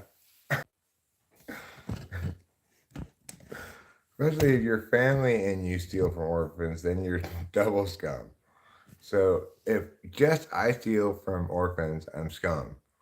But if my mom and I steal from orphans together, then I'm double scum? How does that make me double scum?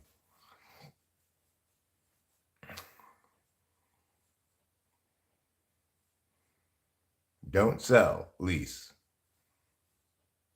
Okay. wasn't planning on selling, but not a terrible suggestion. I'm not planning on moving.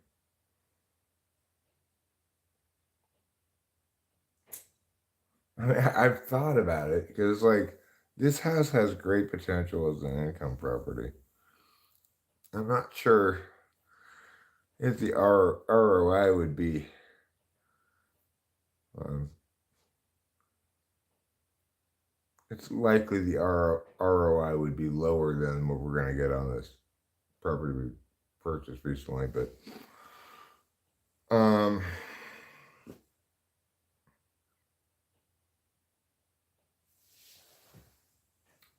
but maybe it would be equivalent. I don't know. Regardless, it's got a lot of curb appeal. Um, it would probably do well in like listings and stuff.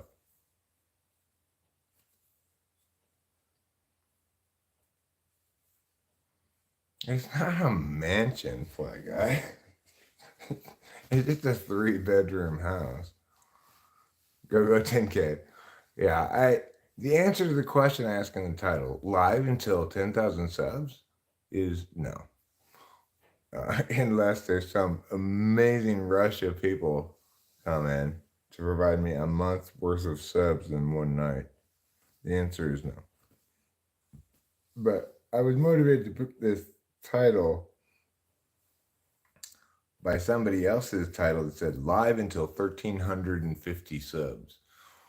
I added a question mark because I knew the answer was no.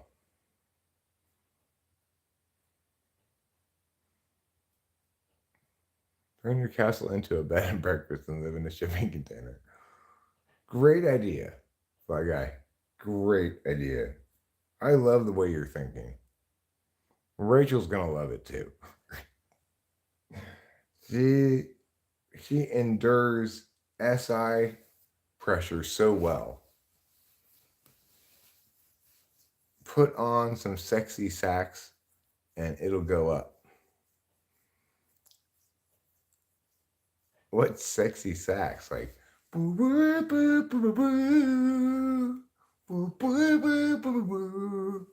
like that song?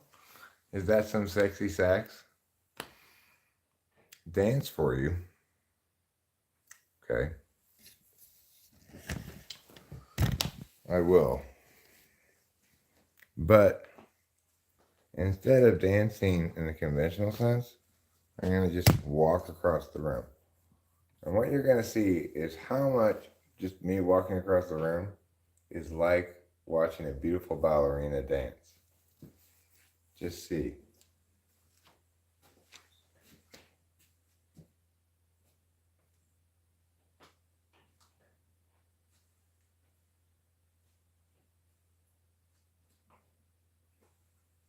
What do you think? Were you mesmerized by my dance? That's because I've got a dancer's body. I'm lithe. I love twirling on one toe. I can do jazz, I can do hip hop, I can do interpretive, I can do hula.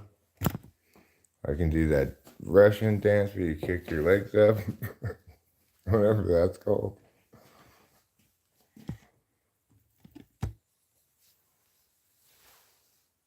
What old game would you want to see a remake of? Karate Champ, Karate Champ, Karate Champ, Karate Champ. I picked Karate Champ. Ubisoft, I be hard. 'Cause I'm a thug from the streets, and I got a lot of street cred. I'm a thug from the hood, yeah, yeah, yeah. Karate Champ won't survive in a Tekken world. I don't know. I think it might be hitting a very a niche with a lot of rich potential, where instead of a bunch of flying around, blah, blah, blah, it's very strategic. You gotta go very slow, and there's maybe complicated things you can do, because you got a lot of time to operate. It's just full point, half point. Why punch and kick when you could wave dash into an electric wind god fist? Well, I think that you can potentially make Karate Champ like a more cerebral and strategically complex game by virtue of its slower pace and half point, full point kind of thing.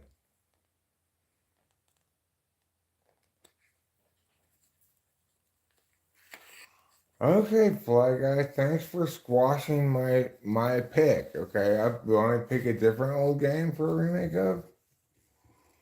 Fine, give you a different old game for a remake of.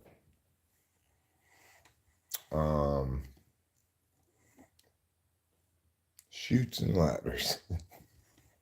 I want to see Chutes and Ladders. Okay, Dig Dug would be cool. Dig Dug was kind of like proto Minecraft. Susie says Final Fantasy VII.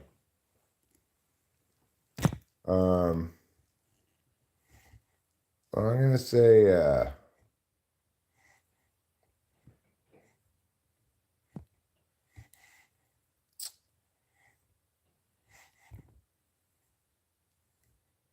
I'm gonna say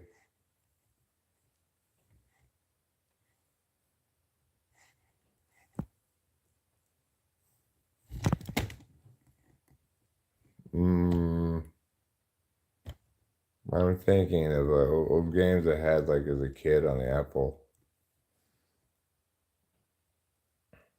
What was that called?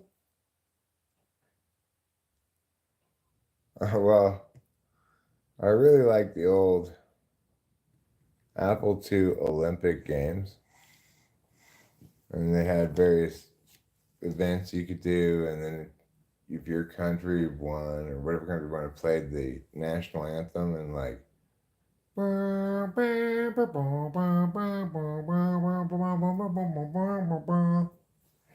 like that. Or I guess that's the Olympic song, but then after they play that, they'd play the national anthem. That would be fun. Burger Time. That's not a bad choice. Burger Time.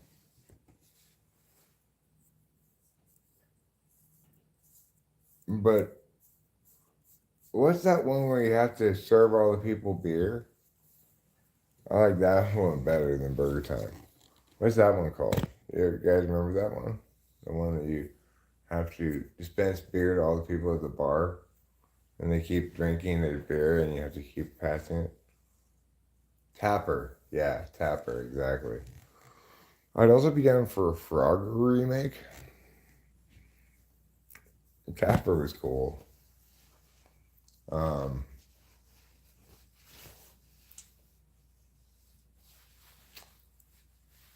let's see. Well, I like to play Centipede as well. They were already remade Frogger. Okay, well, what about Pitfall? Have they remade Pitfall already? The Atari game? That's kind of fun. What about Atari? What about Journey, the Atari game? There was a game for the band Journey for the Atari. I remember playing it at Charlie's house, and it was not a good game.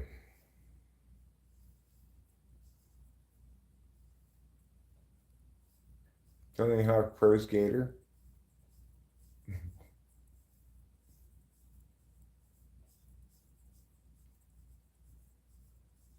Excite Bike. What about Spy Hunter? I liked that. That was in the arcade. Spy Hunter. How many people have played Spy Hunter? I'm sure they've already remade Castle Wolfenstein a million times. Uh,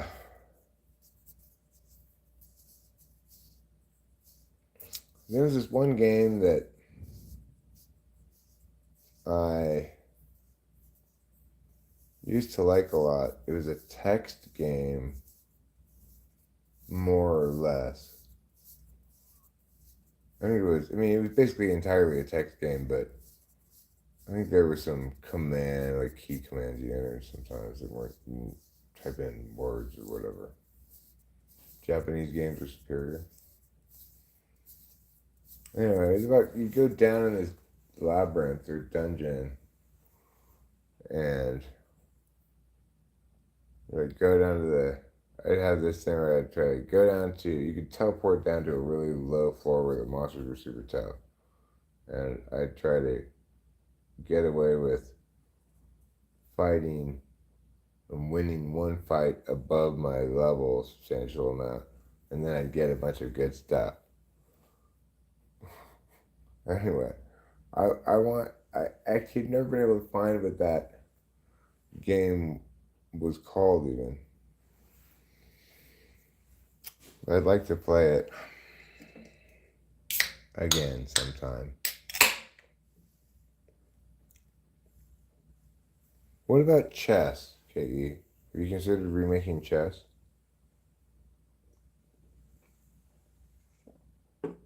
Only this time it's personal. There's a good idea. Mario's Time Machine. What about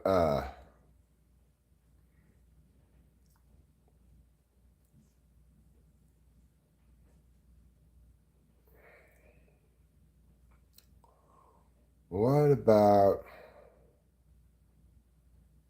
um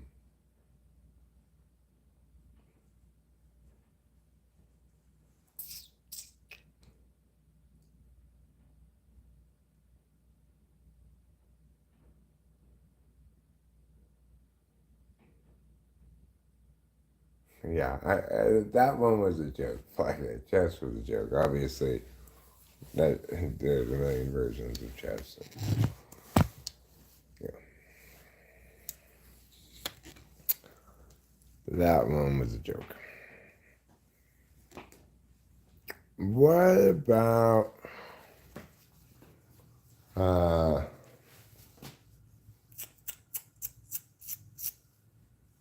Hmm.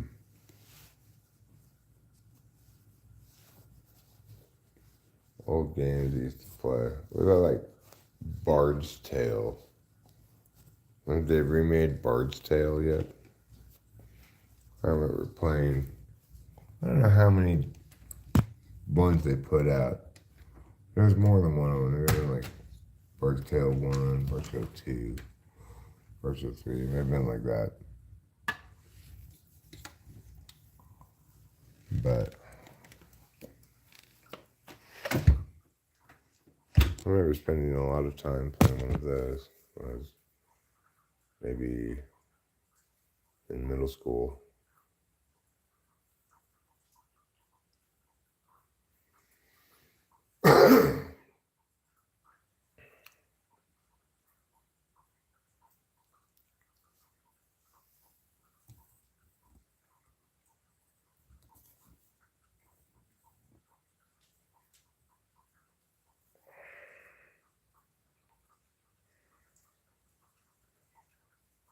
I need my glasses. I cannot read these words at all.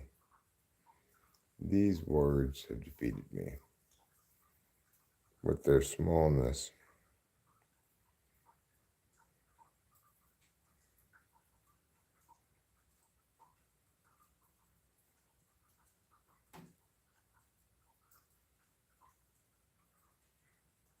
I, I also played like Ultima 1, Ultima 2, Ultima 3. I think those continued for quite some time.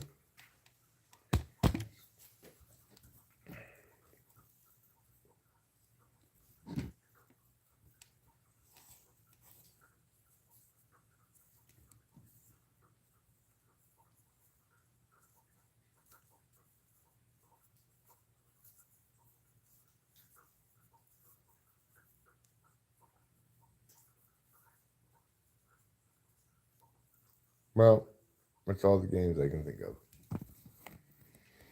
I can think of board games and stuff. I already said Shoots and Ladders. You could make Candyman or Candyland. You could make the board game Clue. You could make Monopoly. You could make Othello. You could make The Game of Life. You make Sorry.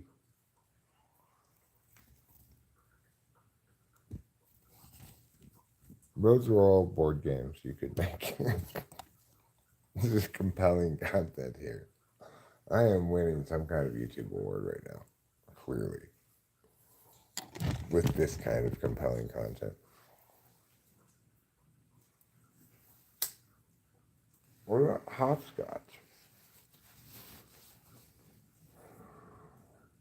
What about Twister?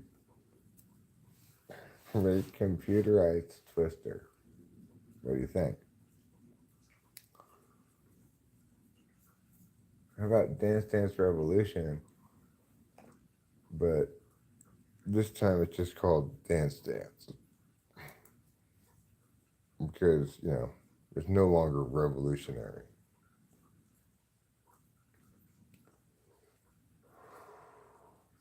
What about Skee Ball?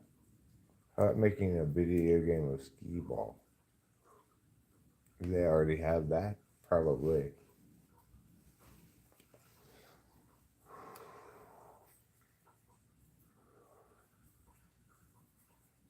How am I making a video game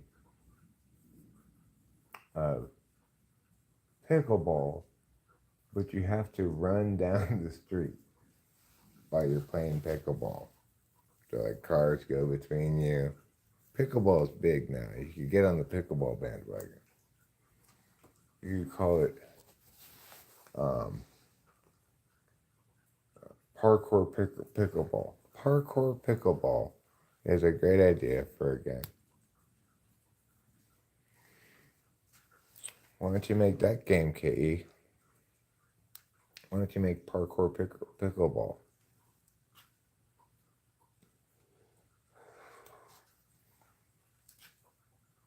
Like, you could either play with a friend, in which case you both have to, man, or the computer could be your friend. What do you think about my great game idea? Who wants to give me an A+?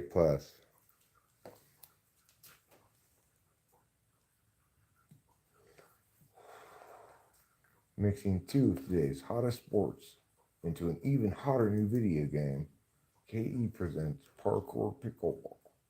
It's hard to say, fun to play. That could be your slogan for it. Parkour Pickleball. Parkour Pickleball.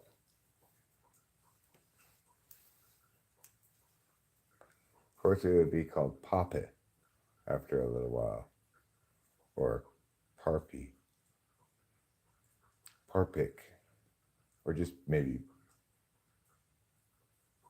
Core Ball or something like that, Who knows what slang the kids will come up with. Maybe they just call it Skibbity Bomba Clats.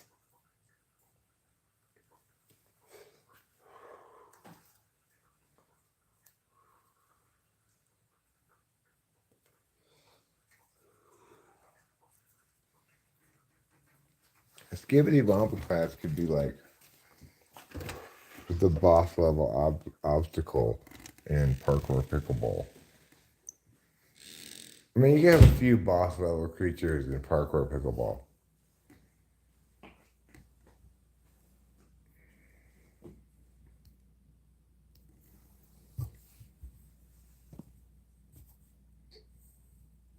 Well, I'm not saying old games are better. I was just trying to think of some. But hey, KE, what I think is the problem here is you're not spending enough time listening to my Parkour Pickleball pitch. Each level could have a different boss. One boss level could be um, Skibbity Bumbleclass.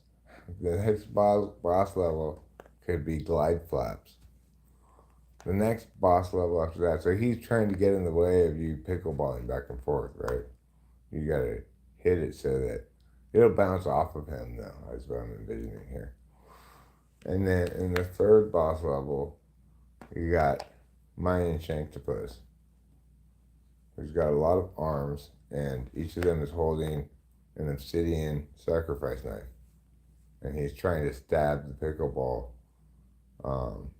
in the air. It won't bounce off of him. You have to avoid. He's the toughest boss level, Mayan Shanktopus. And your goal is to get a rally that continues as you traverse the parkour course, So you gotta like jump off of things, do a flip, and then hit it with your pickleball racket.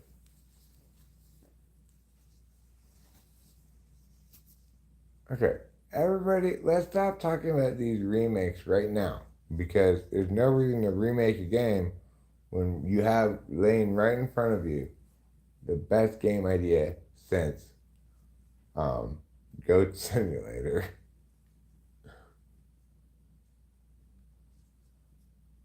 Okay, we're not talking about remakes anymore.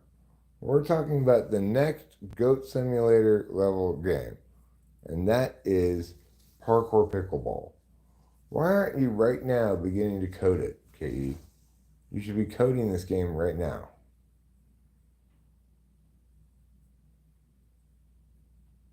Yes, I should. I should be coding it, says KE. You're right, KE. You should be. You're a project manager. Get a team of coders on it. Chop, chop. Tell them Eric expects Parkour Pickleball to be released in summer of 2024. No later. You just got to pitch it to the management. Explain to them, look, it's going to be the next Goat Simulator. And you've got to pitch it to your management. I just did give you a one-pager. Parkour Pickleball. Okay, fine. I'll write up a one-pager for you. Then you can pitch it. Remember, Parkour Pickleball. Hard to say, easy to play, or fun to play, something like that. It's a great idea.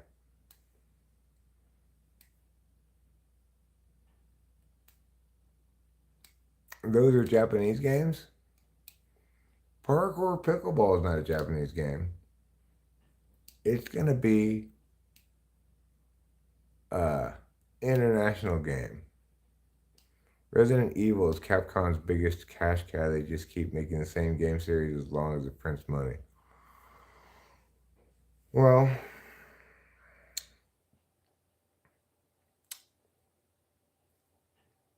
one of these days, maybe Evil will finally be evicted. No, Parkour Pickleball. Parkour Pickleball is the game I'm talking about, in which you run down the street and you have a partner who's running with you. It could be either the computer or you can play with a friend. And you have to hit the pickleball back and forth. It's like maybe you're jumping off of some stairs and stuff. And sometimes you gotta go on opposite sidewalks and go over the cars, things like that. And then, after you've sustained your rally sufficiently long during the parkour course, then you get to the boss at the end of the level. The first boss is a crowd of skibbity bombaclats. You got to hit it around all these people. Then the next boss is glide flaps. He he glides around and swoops down and tries to grab your pickleball. And then the third boss is, or the ultimate boss. You can have some other bosses in between. You could have Parker Tart Lemon Squeeze there, who tries to shoot it down with lemon juice. And anyway, you eventually get to Mayan Shanktopus, who's got an obsidian sacrifice knife in each of his arms. And the pickleball, it doesn't bounce off him, so you can't hit it off him at all because he's all squishy, you know. They just die and fall right to the ground.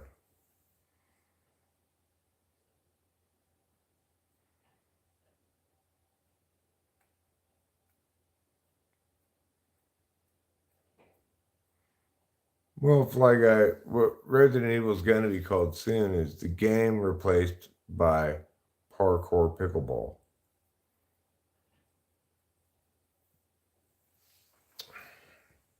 As Capcom's biggest cash cow.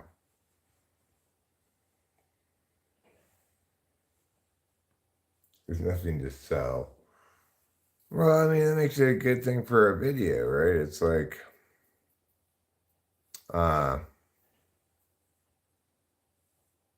you can't really buy a lot of gear in real life, but maybe you could have gear you could get in the game, like super long hitting pickleball rackets, or extra springy parkour shoes that allow you to jump as high as an astronaut on the moon, which is to say 5 feet.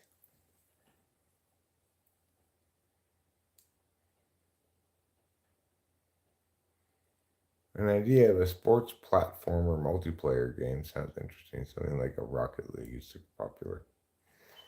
Well, sure. And pickleball, though, is really sweeping the nation right now for some reason. It was just a couple of years ago that I had never heard of pickleball before. And then I saw something, either like an article about it or saw it on TV or something. And I was like, what is this pickleball? Never heard of this thing. Now it's all over the place. I've never played it myself. I've also never parkoured. I kind of did parkourish stuff as when I was younger. I remember I used to uh, go up to Chantry, or just like the mountains of Arcadia, and we'd hike up and then we'd run down these kind of like single track trails. Rather parkourish activity, the way we did it. It's a pretty untapped market. Well, hey, it sounds to me like um, Fly Guy is endorsing parkour pickleball. It's a sports game. It's a platformer. I'm not sure what that means. It's a multiplayer game. Yes. Is it like Rocket League? I don't know because I don't know what Rocket League is. But I do like the idea of two friends cooperatively playing either party in the pickleball pair to successfully navigate the parkour course.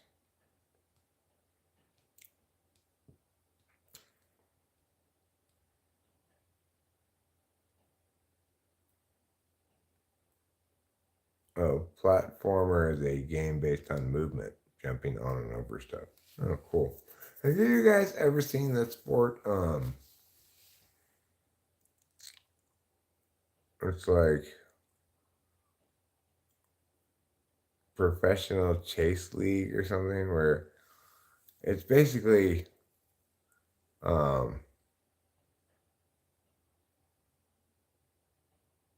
playing like tag or professional chase tag. I suppose maybe it's called that.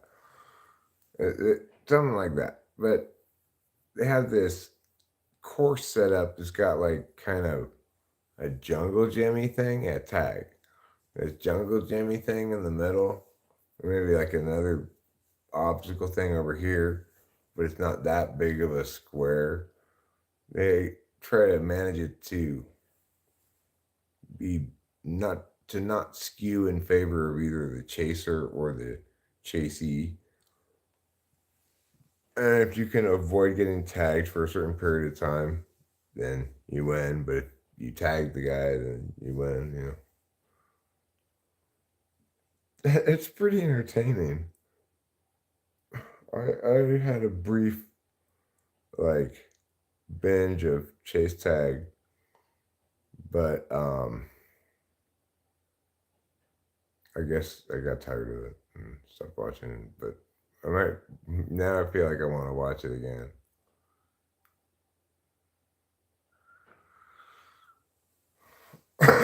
Yeah, it's pretty entertaining. Um, it's a team sport, so it's like they gotta have. Well, it's like baseball, yeah. Yeah, everyone has their turn up in the lineup and gets paired against one of the people from the other team.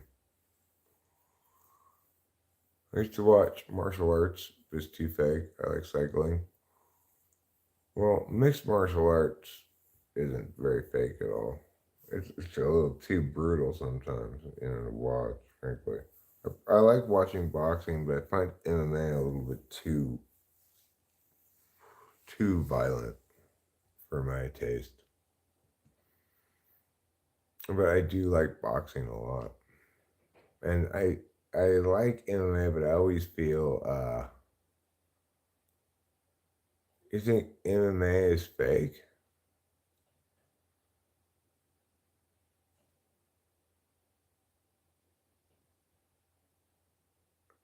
You like cycling? I don't think MMA is fake.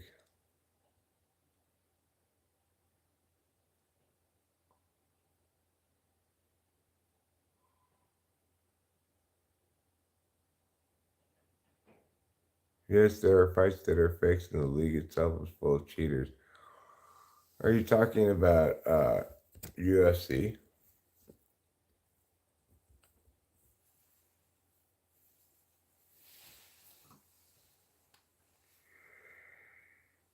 I mean, that sounds more like corrupt than fake.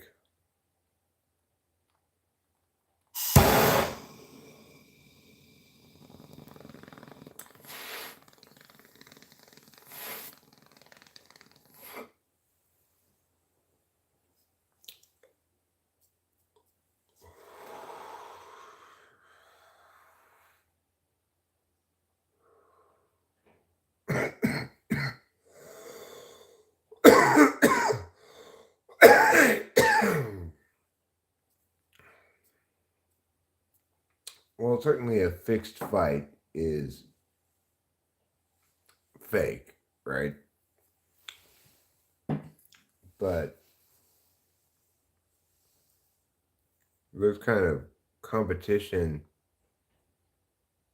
flow problems are more just like either structural corruption or something else, but it doesn't mean the fights themselves are fake. Like bringing in a roided out wrestler from outside the league to fight against Mia, um, that might be a bad thing or might not be. I don't know, but it doesn't equate for. It doesn't mean the fight is fake. A fixed fight is fake, but I would assume most of them aren't fixed.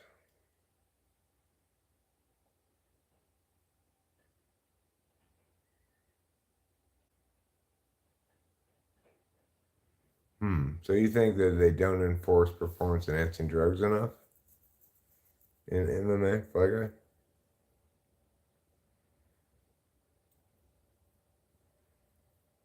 I didn't. I didn't know that. I've never heard that before.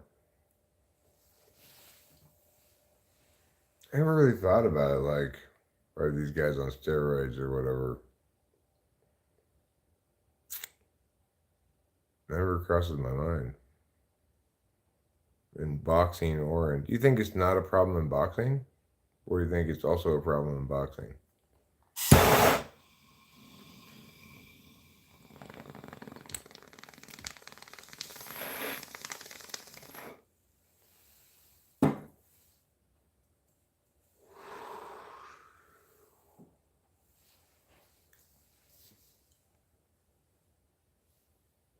And you think that's specifically true at the UFC?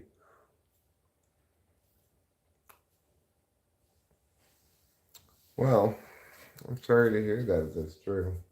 I kind of was always assuming it was pretty straight up.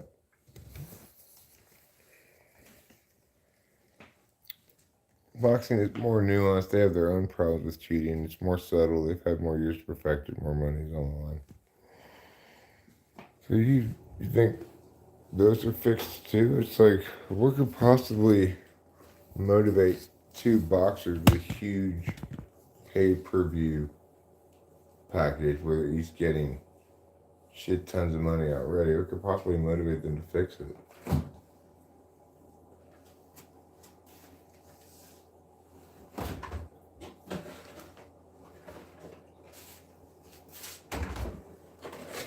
More money?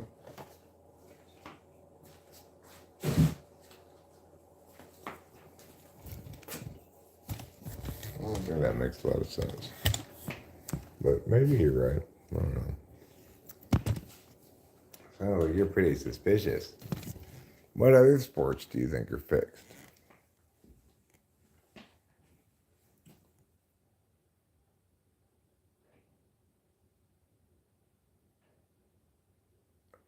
Well, Katie, you know what? You get out there and you do your best. And we're rooting for you.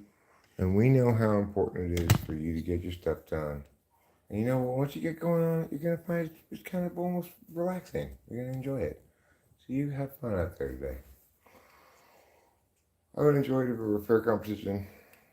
The outcome of the fight is the motivation and the chance to continue fighting. They don't get to choose their fights, or if they keep fighting, the condition does it all.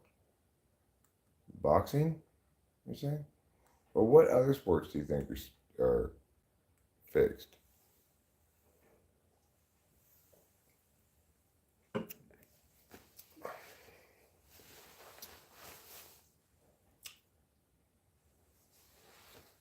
I find that kind of sad if it's like you ripped the veil of ignorance from my eyes, and now I'm like, oh, these look fixed. But I don't think I see that when I watch them. I think with a sport like boxing or MMA, with a competition between two individuals, there's a high chance of this sort of tampering because the outcome is very controllable. So you think that's true of tennis? I think tennis is fixed? It's one on one or two on two, but mostly one on one. The part that people care about most. Watch Tyson Fury versus Francis Ngannou. Okay, I'll watch that fight. Um, do you think tennis is fixed?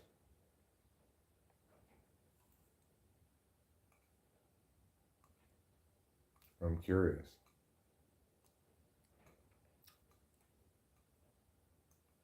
Hmm. Yeah, I don't typically see when I watch tennis, you know, usually if you watch any tennis that's not near the end of a tournament, you're gonna see a bunch of blowouts by the favorites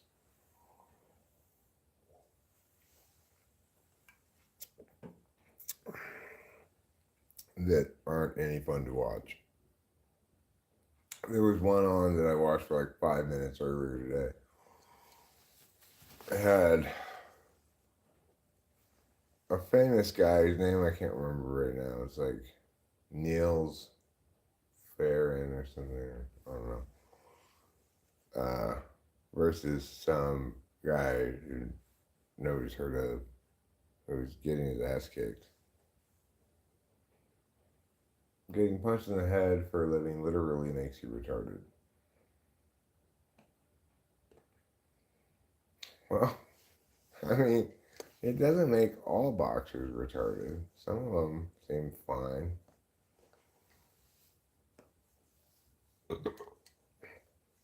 You know, like last I checked, I believe Sugar Ray Leonard still seemed fine. What about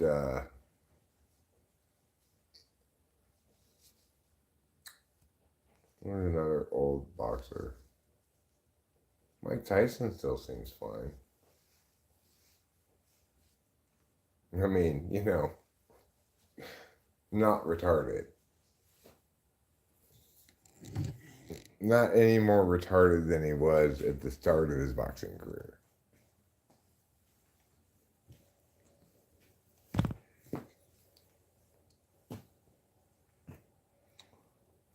You know, George Foreman, again, seems to be kind of same guy.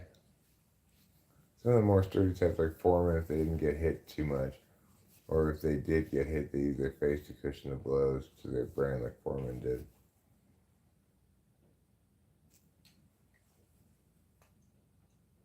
Hmm. So, okay, well, Foreman's an exception. I could believe that. He's a very sturdy guy, right? For sure, sturdy is the right word for George Foreman, especially as he got older. Um, don't you find yourself wishing that he had beat Muhammad Ali? Like he should have beat him. He was such a beast.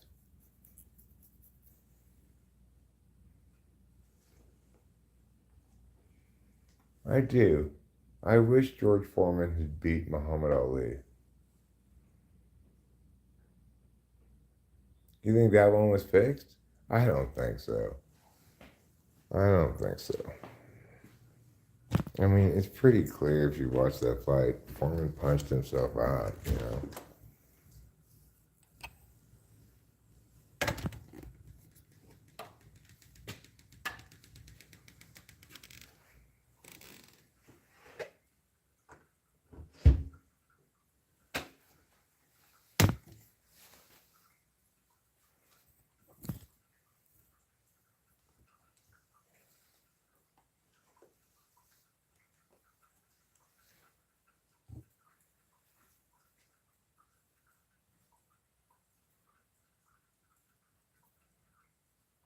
Alright, I gotta get my glasses and see what you're saying here. I don't really need to smoke a cigarette. I'm not feeling particularly inclined to. Might as well not. Let's see. Obviously, this stream's not going to get me to 10,000 subs anytime soon. Ali was probably on something. He punched his brains out, but he would not go down. That or it was the ropes being abused. Well, it would not shock me if Ali was on something, and or even both of them, you know. But it wouldn't shock me if they weren't either. Uh,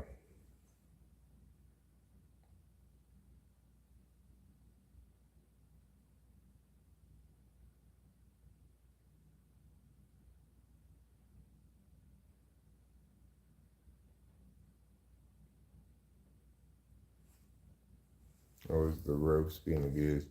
Well, yeah. I mean, it's definitely the case that Ali maximally used very springy ropes to his advantage and quote unquote rope a doped George Foreman.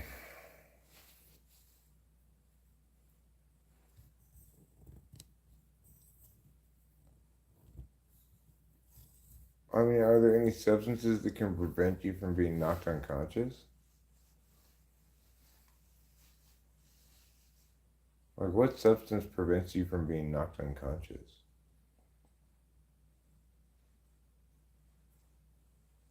Maybe. plausible. But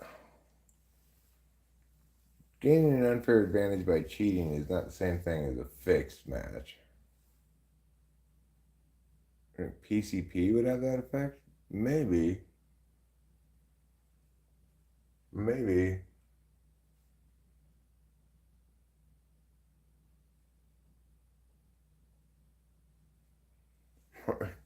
I've never heard anybody speculate that Muhammad Ali was on PCP during the Rumble in the Jungle before.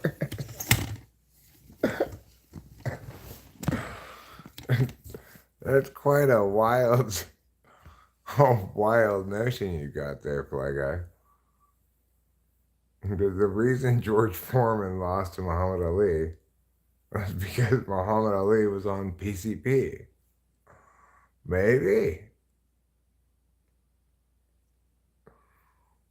I like the idea. He was back in his locker room, getting ready, shadowboxing, smoking some PCP, doing a little more shadowboxing, smoking some more PCP. I'm sure that's exactly what happened.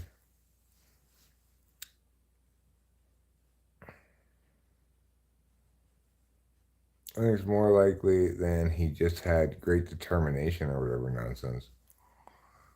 Well, I mean, I expect he strategized that game plan, like I'm going to treat this like a horse race. I'm going to let the front runner tire himself out, and then I'll move. But it's definitely the case that he had to endure a lot of punishment to get there. So it's also the case that he didn't hardly throw any punches in the first multiple rounds. So in that regard,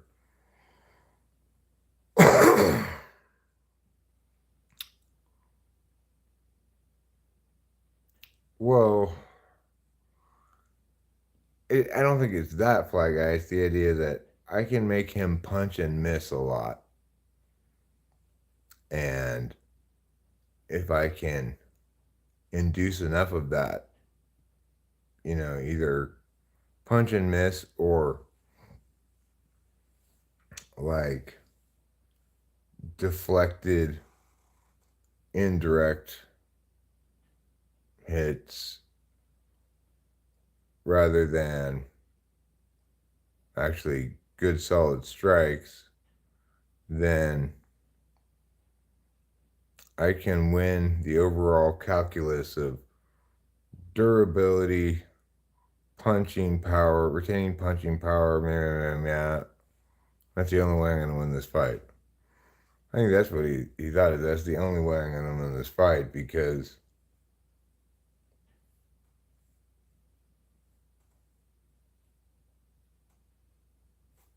I mean, he wasn't going to go toe to toe with him.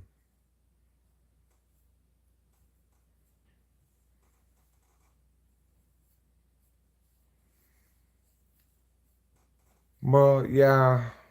I mean, obviously, Ali ended up having neurological problems, and it's easy to say that links directly to his boxing career. But there are lots of people. Most people who have Parkinson's disease were not boxers, and I'm not sure about the other way around or not.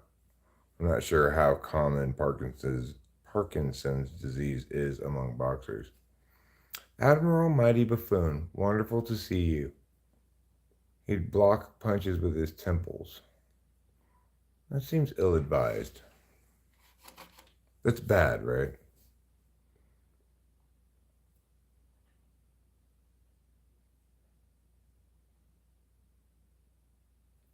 So, anyway, Fly and I are here talking a little boxing, Admiral Mighty Buffoon. I'm just streaming for the next month or so, continually till I reach 10,000 subs. No, I'm not doing that. But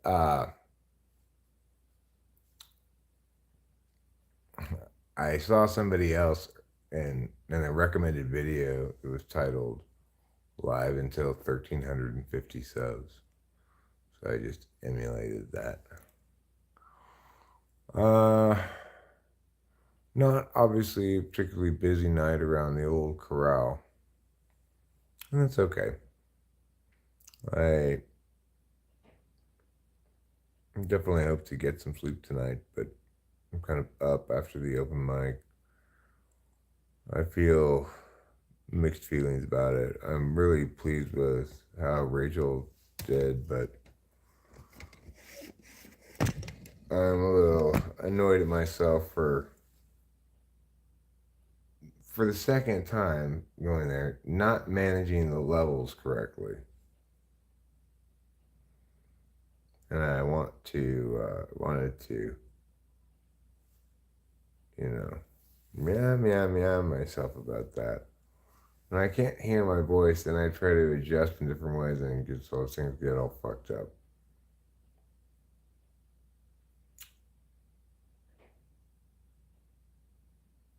I wish I would learn a lesson or two instead of being dumb like Tess and Sue.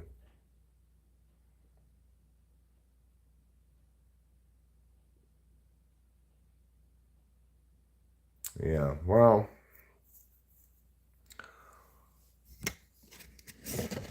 you need to do a little bit more floating like a butterfly. Because how often do you see a butterfly get punched in the temples? Very infrequently. Did you wear your Elvis outfit when you were singing there? No. I just wore my existing clothes that I'm wearing. And I wish that I had done a better job in a couple of spots. Makes me meow at myself because I should have had the guitar turned down more. I just wasn't mindful before we began of everything I needed to be mindful of, like I should have been. But Rachel, performed like a champ. So I have nobody to shame and fail but myself.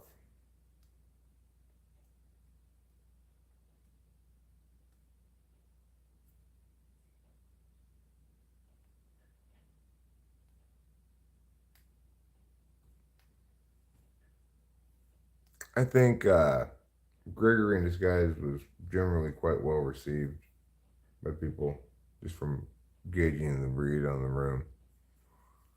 The other two less so. The other two weren't up tempo enough, blended in like on a tempo level and on an instrument and voice level, kind of with stuff other people were doing a bit in terms of. I mean, they're obviously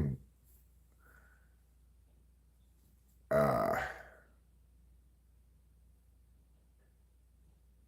well, it just the context was everybody was chatting, having a great time, just hanging out, whatever. They're maybe gonna be interested in paying attention to you, maybe not. Uh, you got to do something kind of attention grabby to sustain people's attention in that kind of environment. So stuff that is up tempo, instantly catchy, that's gonna perform best.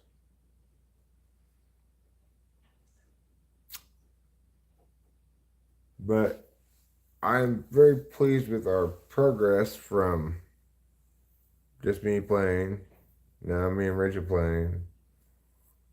Next time we go, well, I'll try to hopefully apply lessons learned from this time and last time, unlike this time, which I didn't remember to apply lessons learned from last time. So that's one of the lessons learned this time, is to apply lessons learned from previous times to next time. Get the levels right. And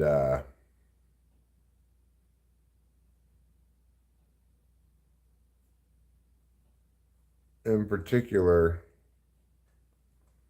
to get more vocals in the monitor so I can hear myself better.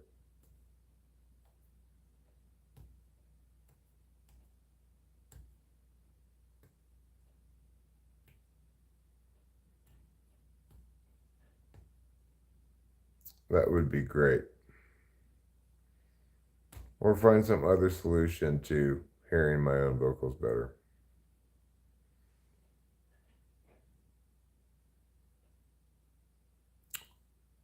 My previous boss asked me to apply for additional bonus to the one I'm getting this month. Well, that is great. I love when people do me idiot karma. I'd give them a hug. People call me idiot. Oh. So I'm in a good mood because the cosmos is rewarding you. It is rewarding you. It's rewarding you with an invitation to apply for an additional bonus. Will you get that additional bonus? Well, depends on what your application says. I want you to begin your application like this. Hi, my name's Kay, and I'd like to apply for the additional bonus. Oh, sure, I know what you're saying. Everyone wants an additional bonus. Why you, Kay? Well, let me tell you. Here are 5 good reasons to choose me for the additional bonus. Number 1, K. K stands for killer instinct. A. A stands for ambitious.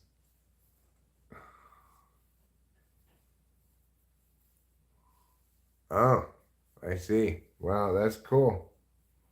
That's called a little a little subtle innuendo here, a little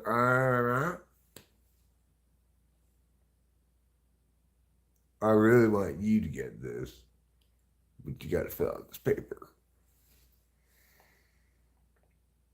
I'm probably not supposed to tell you to fill out this paper, but I gotta give this money to somebody. And whoever gets it has to have filled out this paper. So, yeah, maybe you should fill out that paper. It was one of those kind of deals, huh?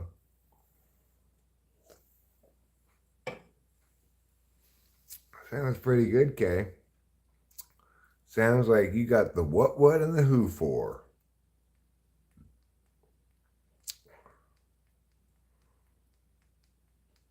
You're like modern day Hootie and the Blowfish. That's how big and important you are. Y stands for year, because K is the employee of the year. Right, exactly. Thank you, Admiral Mighty Buffoon, for finishing her name for me. I appreciate it. And E stands for every day, because every day you get K. That's what you should put on your application, K.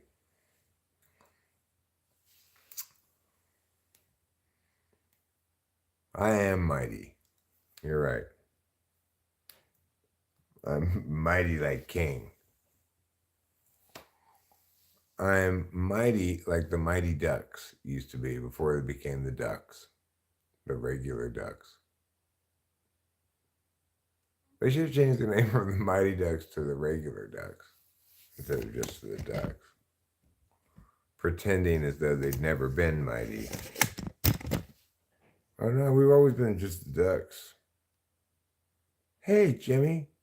I'm James. Oh, I'm sorry. I guess I just used to call you Jimmy. No, I've always been James.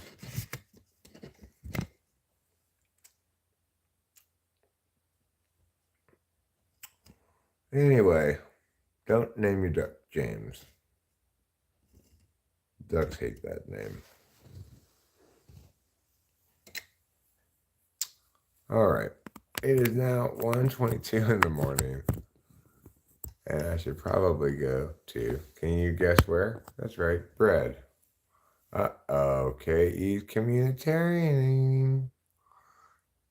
To be frank, I'm putting an application on behalf of all my teams so we all get extra money. Okay. I hate to tell you this, but that's very, very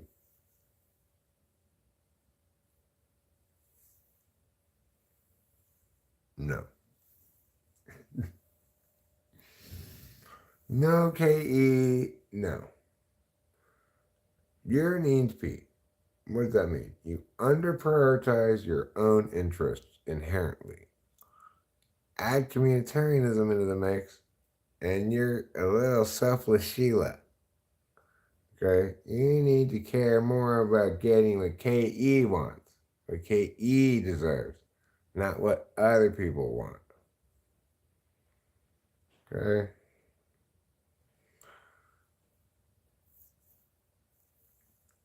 Communitarianism just sounds like giving money away the way you express it for no good reason. Those people aren't special like you. They didn't get invited to fill out a piece of paper. They aren't even doing any of the work of filling out the paper. Why should they get money? They're not deserving of it, Kate. I'm telling you right now, you deserve every penny of it. You deserve to take that money, take it to your house, put it in your sock drawer or whatever, and save it for a rainy day. Or perhaps invest in the time honored, extremely stable, precious metal of silver, where you can expect it to neither appreciate nor depreciate for decades at a time.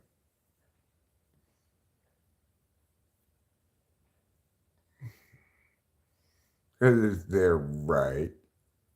What makes it their right? You're not hoarding knowledge, you're hoarding money, is what I'm suggesting. Not hoard knowledge.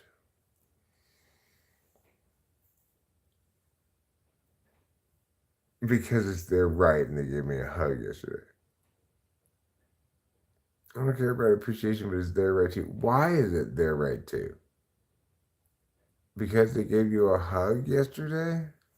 Oh, God. KE, if you're going to give people a bunch of money when they hug you, get ready for some hugs. Here comes Mr. Hugger.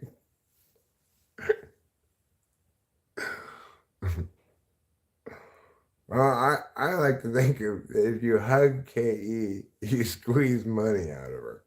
And it starts falling onto the floor. So I say, just stay there while I pick it up. Best to bring an accomplice, probably. I'm not giving them unlocking an existing mechanism, but do you have the option of unlocking it just for yourself? You're saying, look, I'm just utilizing this resource to motivate my team or whatever, but it, do you have the choice to keep the money for yourself instead? Yeah, you need to stop that. No, KE, no. Your love language needs to love language yourself, okay? Love thy own self first, doctor, as they say. I want you to use that act of service and gift giving to love KE, not other people.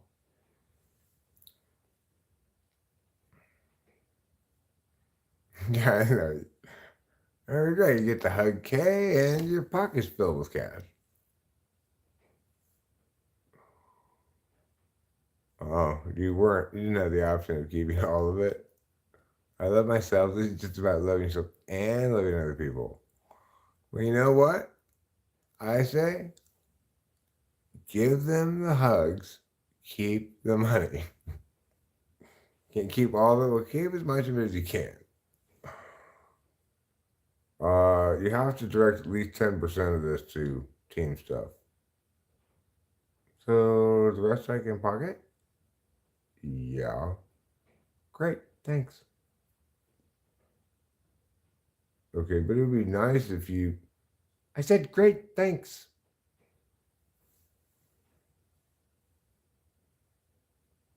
You just gotta get coached by old Coach Eric. Coach No Pill, they call me. I'll coach you to successfully be more selfish, okay? Because I've had to learn to be more selfish myself. No lazy people I can't afford. Work for other people, I'm not myself.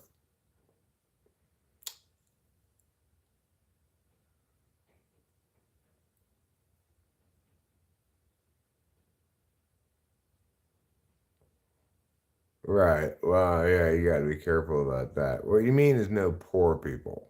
Okay, okay, as we've discussed before. But maybe that wasn't with you that I was discussing that. I don't remember exactly.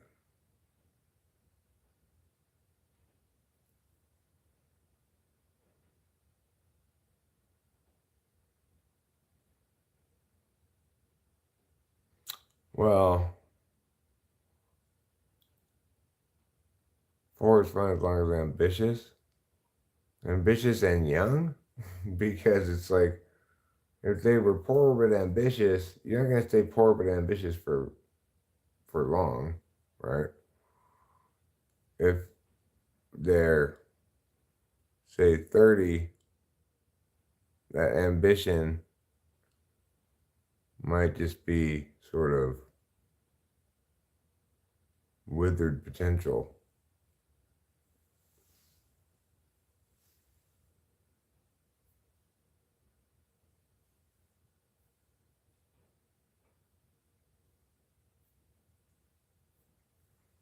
Well, I mean, the thing is, your first warrant there is you can't afford to support somebody, you know? I'm always preparing for a 50-50 divorce. When I take money from my wife's purse, I only take half of the money. That's good. You're getting accustomed to it. And I love my mom, so whoever is with me will see her a lot. Okay. Well, cool. You want them to love your mom as well. You want your mom to love them. So, don't bring home Marty.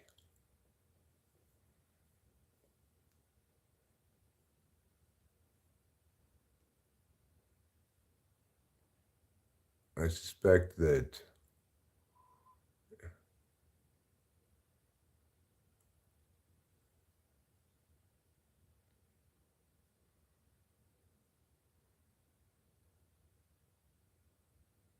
So, Admiral Mighty Buffoon's tip to Kay is find a good man like him who will only take half of your money.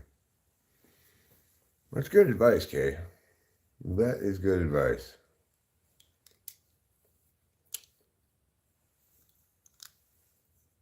Either that or you could find an oil tycoon.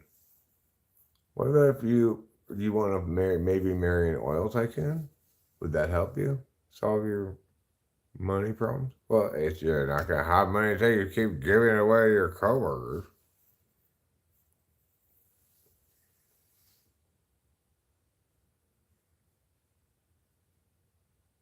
You know, have you considered finding an oil tycoon? Looking perhaps in Texas? There are oil tycoons in Texas. They used to anyway. Maybe maybe find some up and coming deep sea oil tycoon.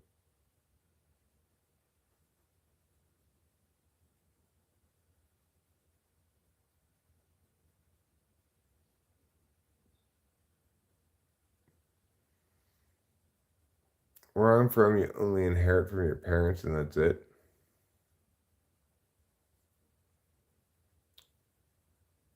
Well,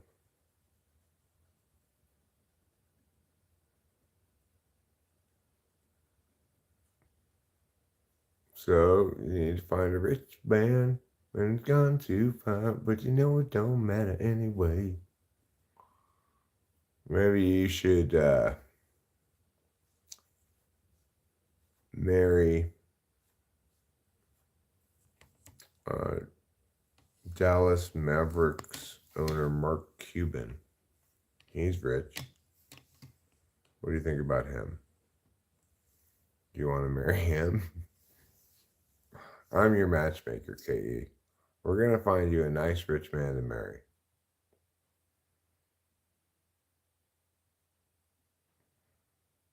So you want them to not actually be rich, but be on their way to doing so.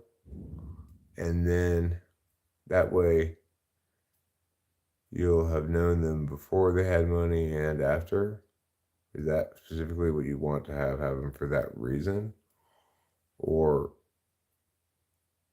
do you, are you, are you not actually expressing a preference for them being pre-rich, but just saying the bar's lower, pre-rich is fine? Okay, I see. Thank you for clarifying. Self-reliant.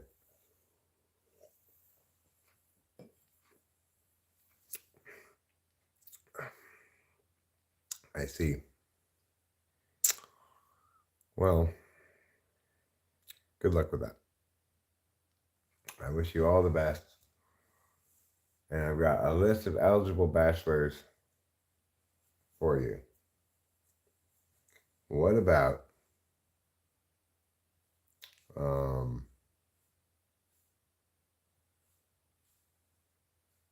what about Justin Timberlake? We might have to get him divorced from Jessica Biel first. I think that's who he's married to. But once we get him divorced from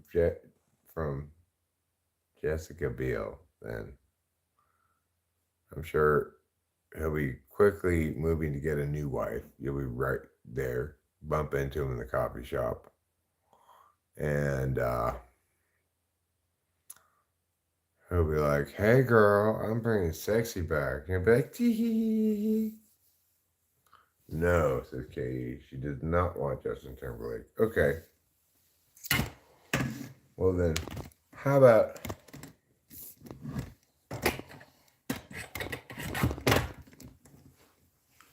how about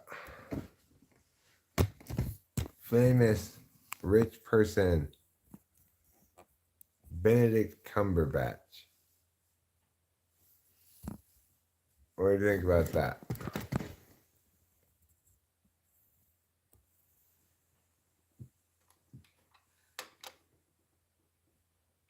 That's fair, Katie. That's a fair criterion. You're as fair as a county fair.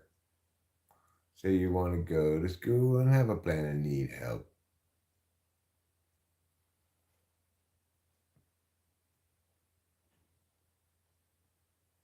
But don't do that, okay? Don't do that. You're just undermining your core warrant here. You need someone already self reliant, not somebody who needs your help to become self reliant. For goodness sakes. Now, you'll note that maybe this is total hypocrisy on my point because Obviously, um, Rachel was in a tough spot when we got together. I wasn't even self reliant at the time.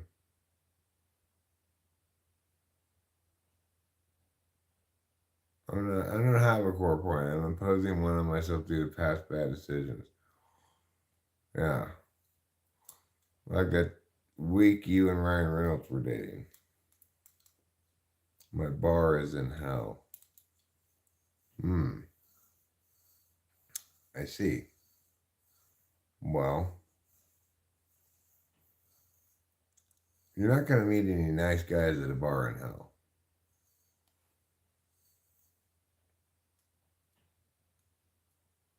I think we can agree on that. But,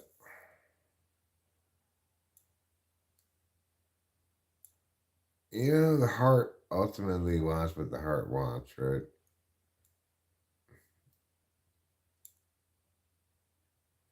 It's easy to articulate things we'd like to have in a partner, but um, sometimes, we want contradictory things or mutually exclusive things. But regardless, it's easy to articulate things you want in a partner, but you end up not not dating or being with or marrying a partner that ticks off criteria. You end up being with a person that you have a particular and strong attachment to.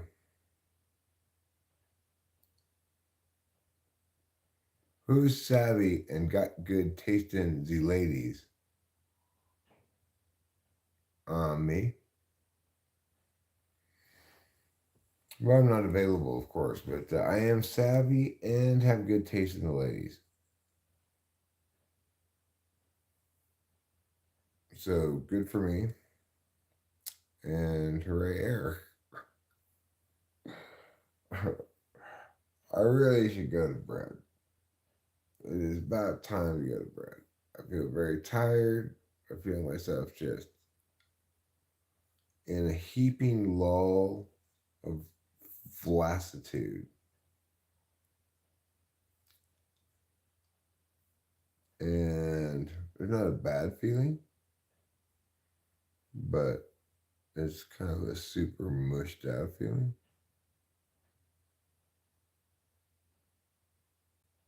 This dude is not showy, but he's a great businessman who's very, very charitable. Who, Ryan Reynolds?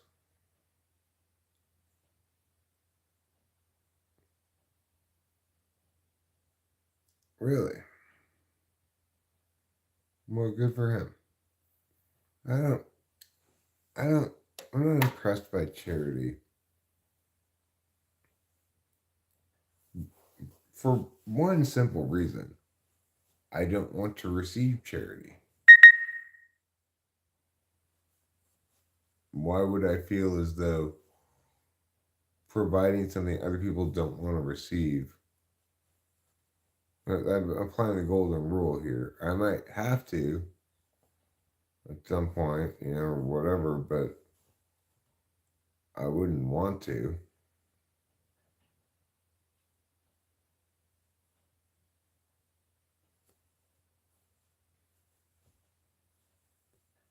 Well, you're right about that, Katie. I am lucky not to need it.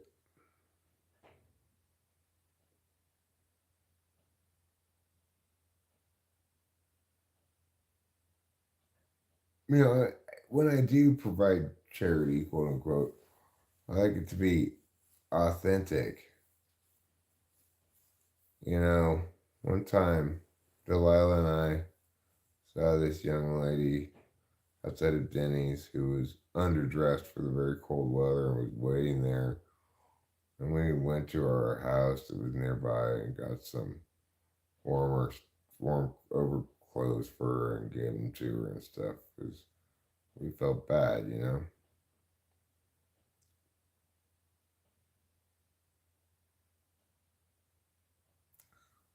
But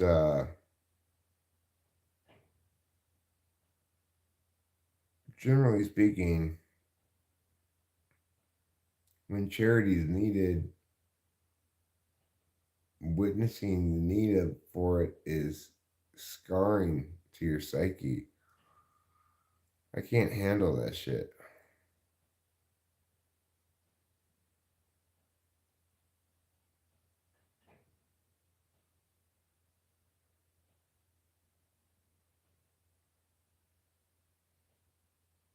No, I'm explaining, KE, that I don't like charity in part because it's either horrible bullshit, like when I went to J.C. Penney to buy something, and at the cash register, it asked me if I'd like to donate $1 to Spanish Federation.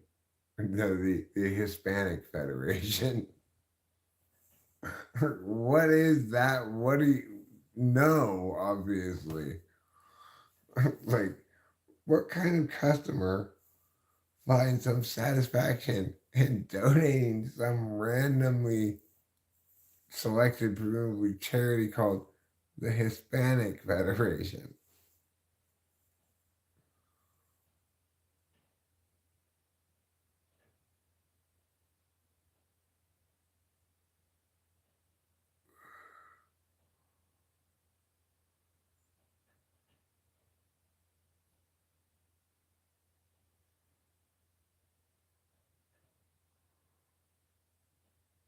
So that's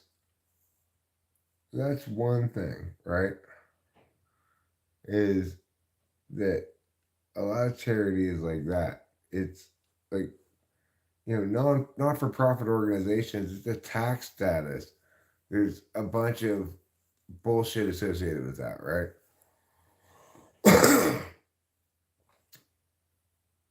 And then instances that require real charity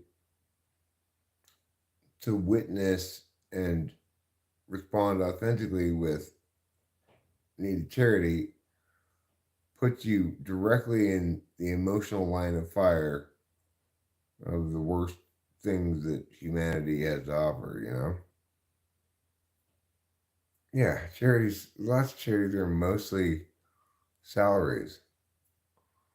Yeah, you're talking about soothing, and I'm talking about giving help to others. Right. Well, I'm also discussing that. At first, I was saying there's two things about charity. One is the man. This is the other thing is that I can't I can't handle that kind of emotionally bruising experience.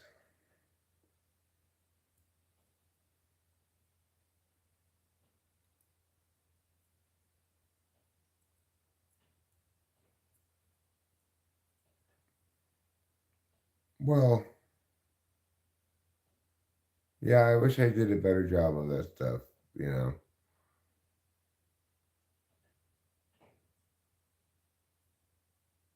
but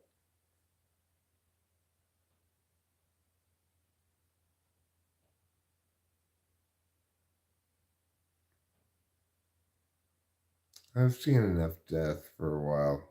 Okay, I'm sick of death.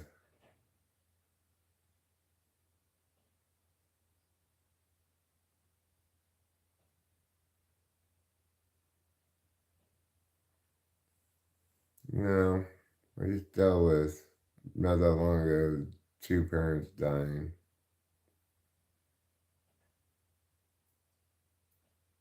You drew the death card first today?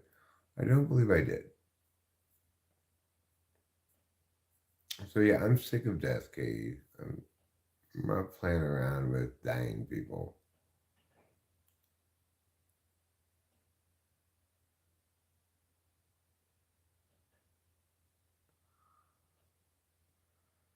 And that's fine. You're gonna be sorry for my loss. I'm not. But I'm sorry for plenty of things, perhaps, but Not that they died. My dad couldn't live without. My mom also couldn't live without his physical facilities happily. I wasn't able to provide what he needed, etc.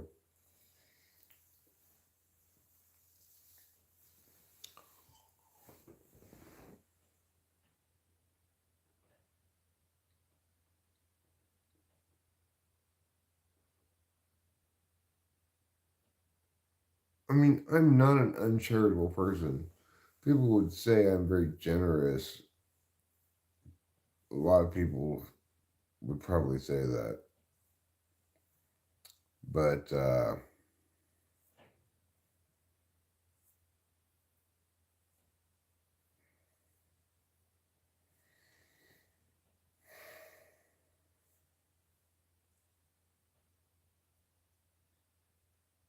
don't know. Whatever. Oh, thanks, Gorilla543. Wow, that's great. $10 from Gorilla543. What a swell thing to do. What is this? And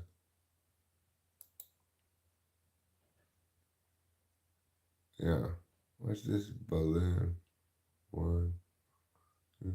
Okay, great. Let's celebrate their first super on a live stream. This is your first super on a live stream? Wow. That's crazy, Gorilla543. I feel so flattered. Some people who were the best humans I know who only met misfortune. From their birth to how they died in cosmically horrific ways. That if I wrote a movie about it, it wouldn't be believable. I like to think that my life would be worthwhile if I could give one good hour to someone like that. Wow. Yeah, I mean,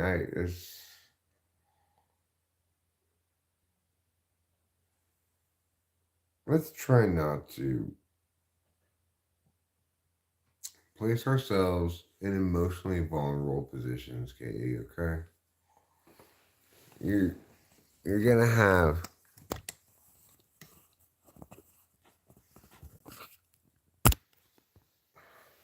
like it's just like the best you can do is not fuck up. Avoiding encountering those things at all is a good way to not fuck up. You gotta limit your risk of feeling responsible for, because everything you feel responsible for, you run the risk of fucking up if it doesn't go right. You got to protect that which is precious to you. Can't be very much because you don't have that much attention to devote to protecting. You don't have that many resources to go around.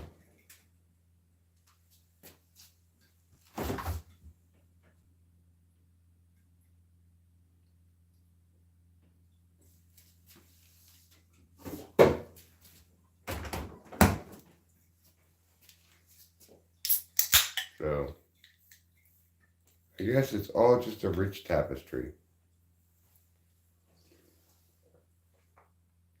Cheers. So, lean night in terms of attendance, but good night in terms of super chat. I got $10. Normally, I don't get any money at all. And it was this person's very first super chat ever. To talking with famous people. Go figure. I don't have any idea who this person even is. I've never seen them before. Did they even say anything?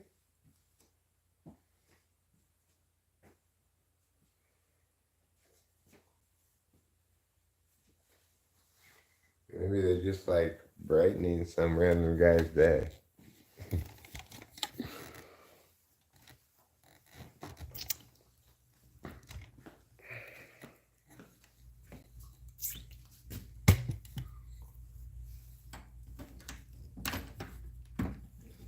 Alright, let's go out into the cold, cold night.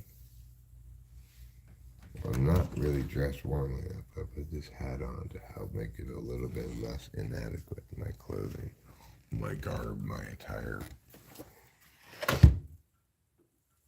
My under, inner, and outer wear.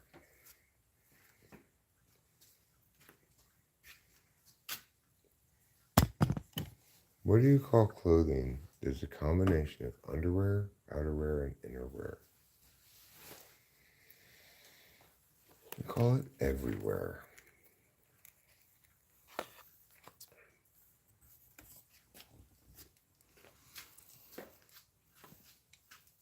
It's a dark, cold, spooky night.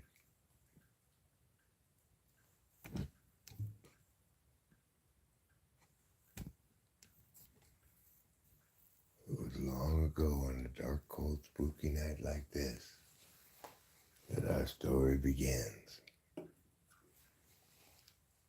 Somewhere in a house just like yours, sitting in a chair just like you be sitting in, looking at a phone just like you be looking at, was a young man or woman named Curly Sue.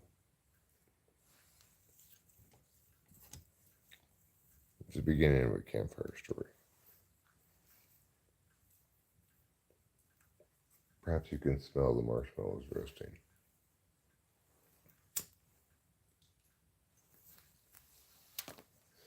They can't roasted marshmallows. They probably eat something.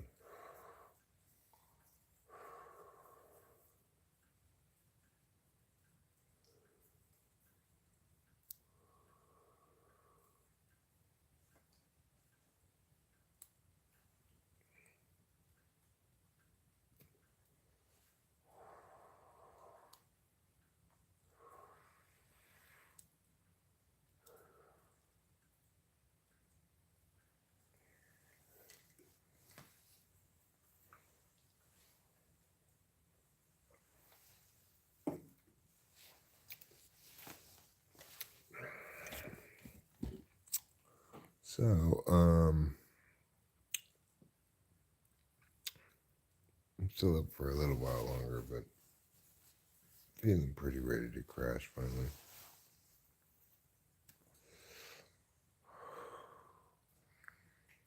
I am only in the world I'm in. Is it Earth? Technically, you're on the world you're on. Not to be pedantic or anything.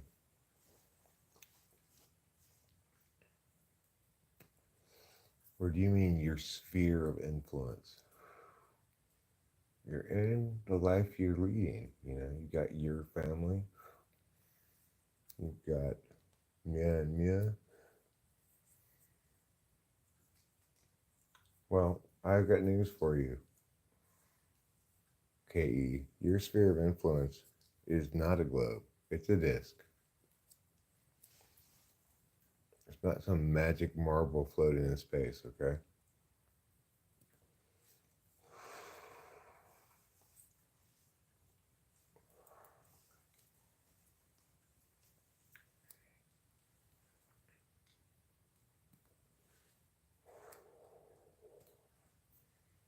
It's what I call the flat K theory.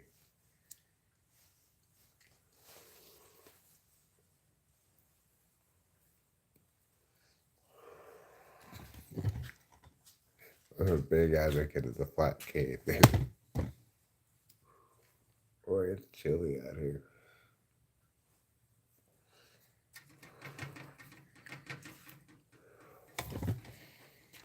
I gotta go inside like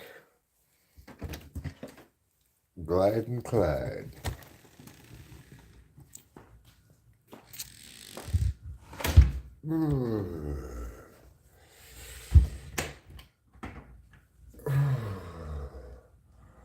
Oh my gosh, it's cold out there. It is enough to freeze a man's bones until they break like ice thrown against a concrete wall. Now, with that, damn it, I've got 3 open drinks. Eric, I've got 3 open drinks. Hello. Hi, Boba Fett. WTF, you never got a notification. Probably I had too many streams in one day. You know, YouTube only sends out notifications for a certain amount of streams per day.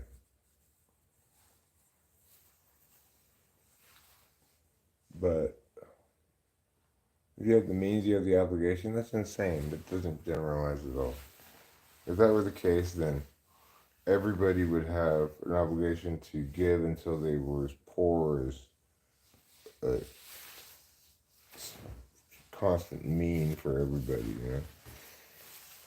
Doesn't make any sense.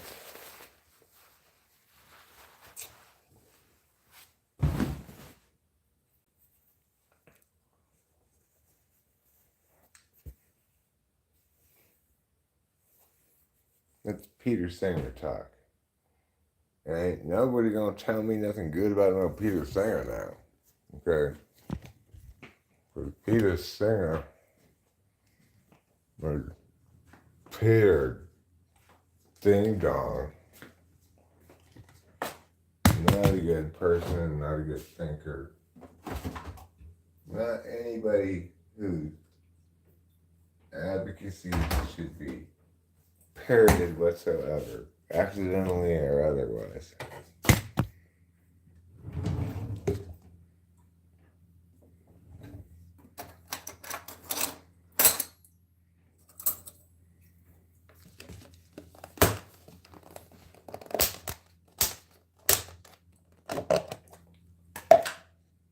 Let's say we have some olives together at last. We'll eat olives.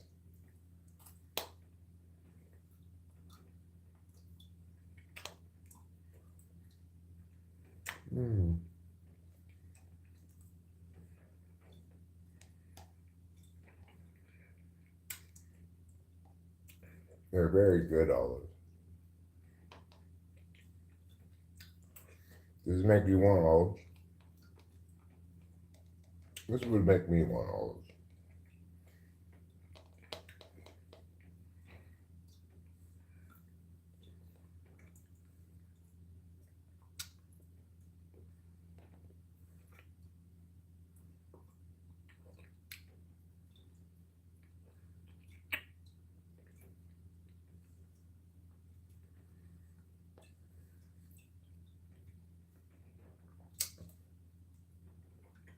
So,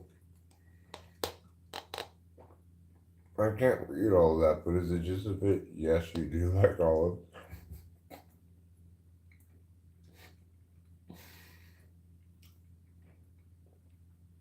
I'm thinking that's what the gist of it was.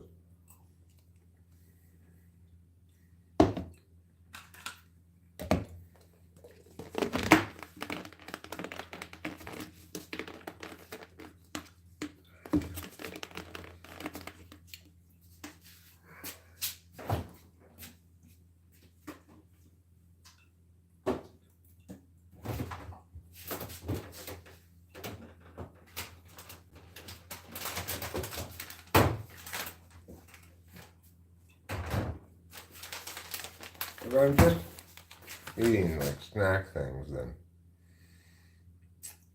I need a little more snack than that.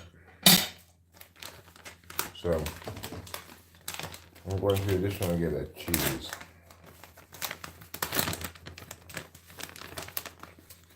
I'll get a cheese. I'll get a cheese. I'll get a cheese. You'll see when I make these, because I'm going to get a cheese.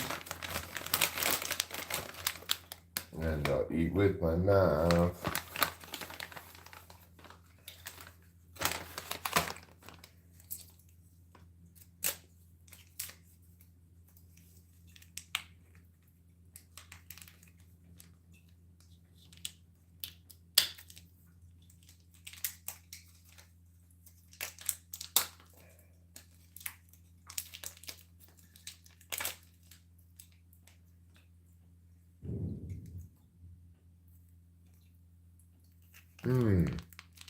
Delicious cheese. And now you want cheese. I'm sorry.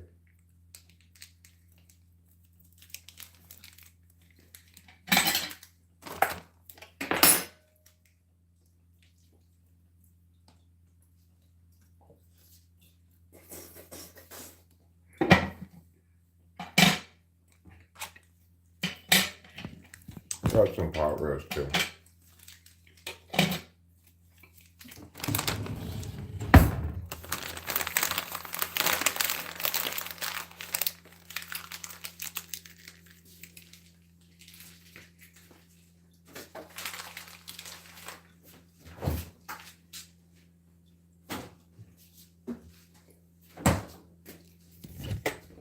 That's a good little meal there.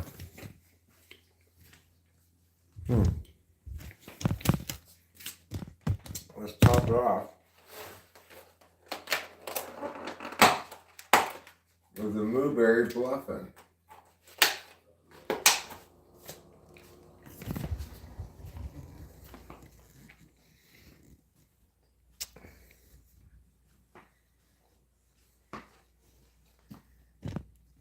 It was Colby Jack Gorilla 543. Colby Jack cheese. Tillamook. Tillamook brand Colby Jack. And that is a blueberry muffin.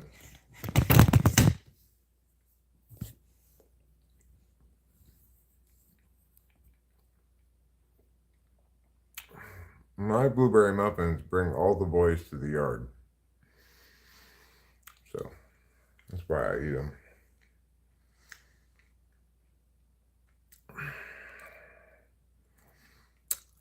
Well, I think I am going to leave. I think I am going to go to bed. Yes, I think so. Now 2 a.m. I'm ready for slumber time. Maybe watch a cartoon before I go to bed. Tomorrow at noon to 4, I've got to be at the other house to await an internet installation. So,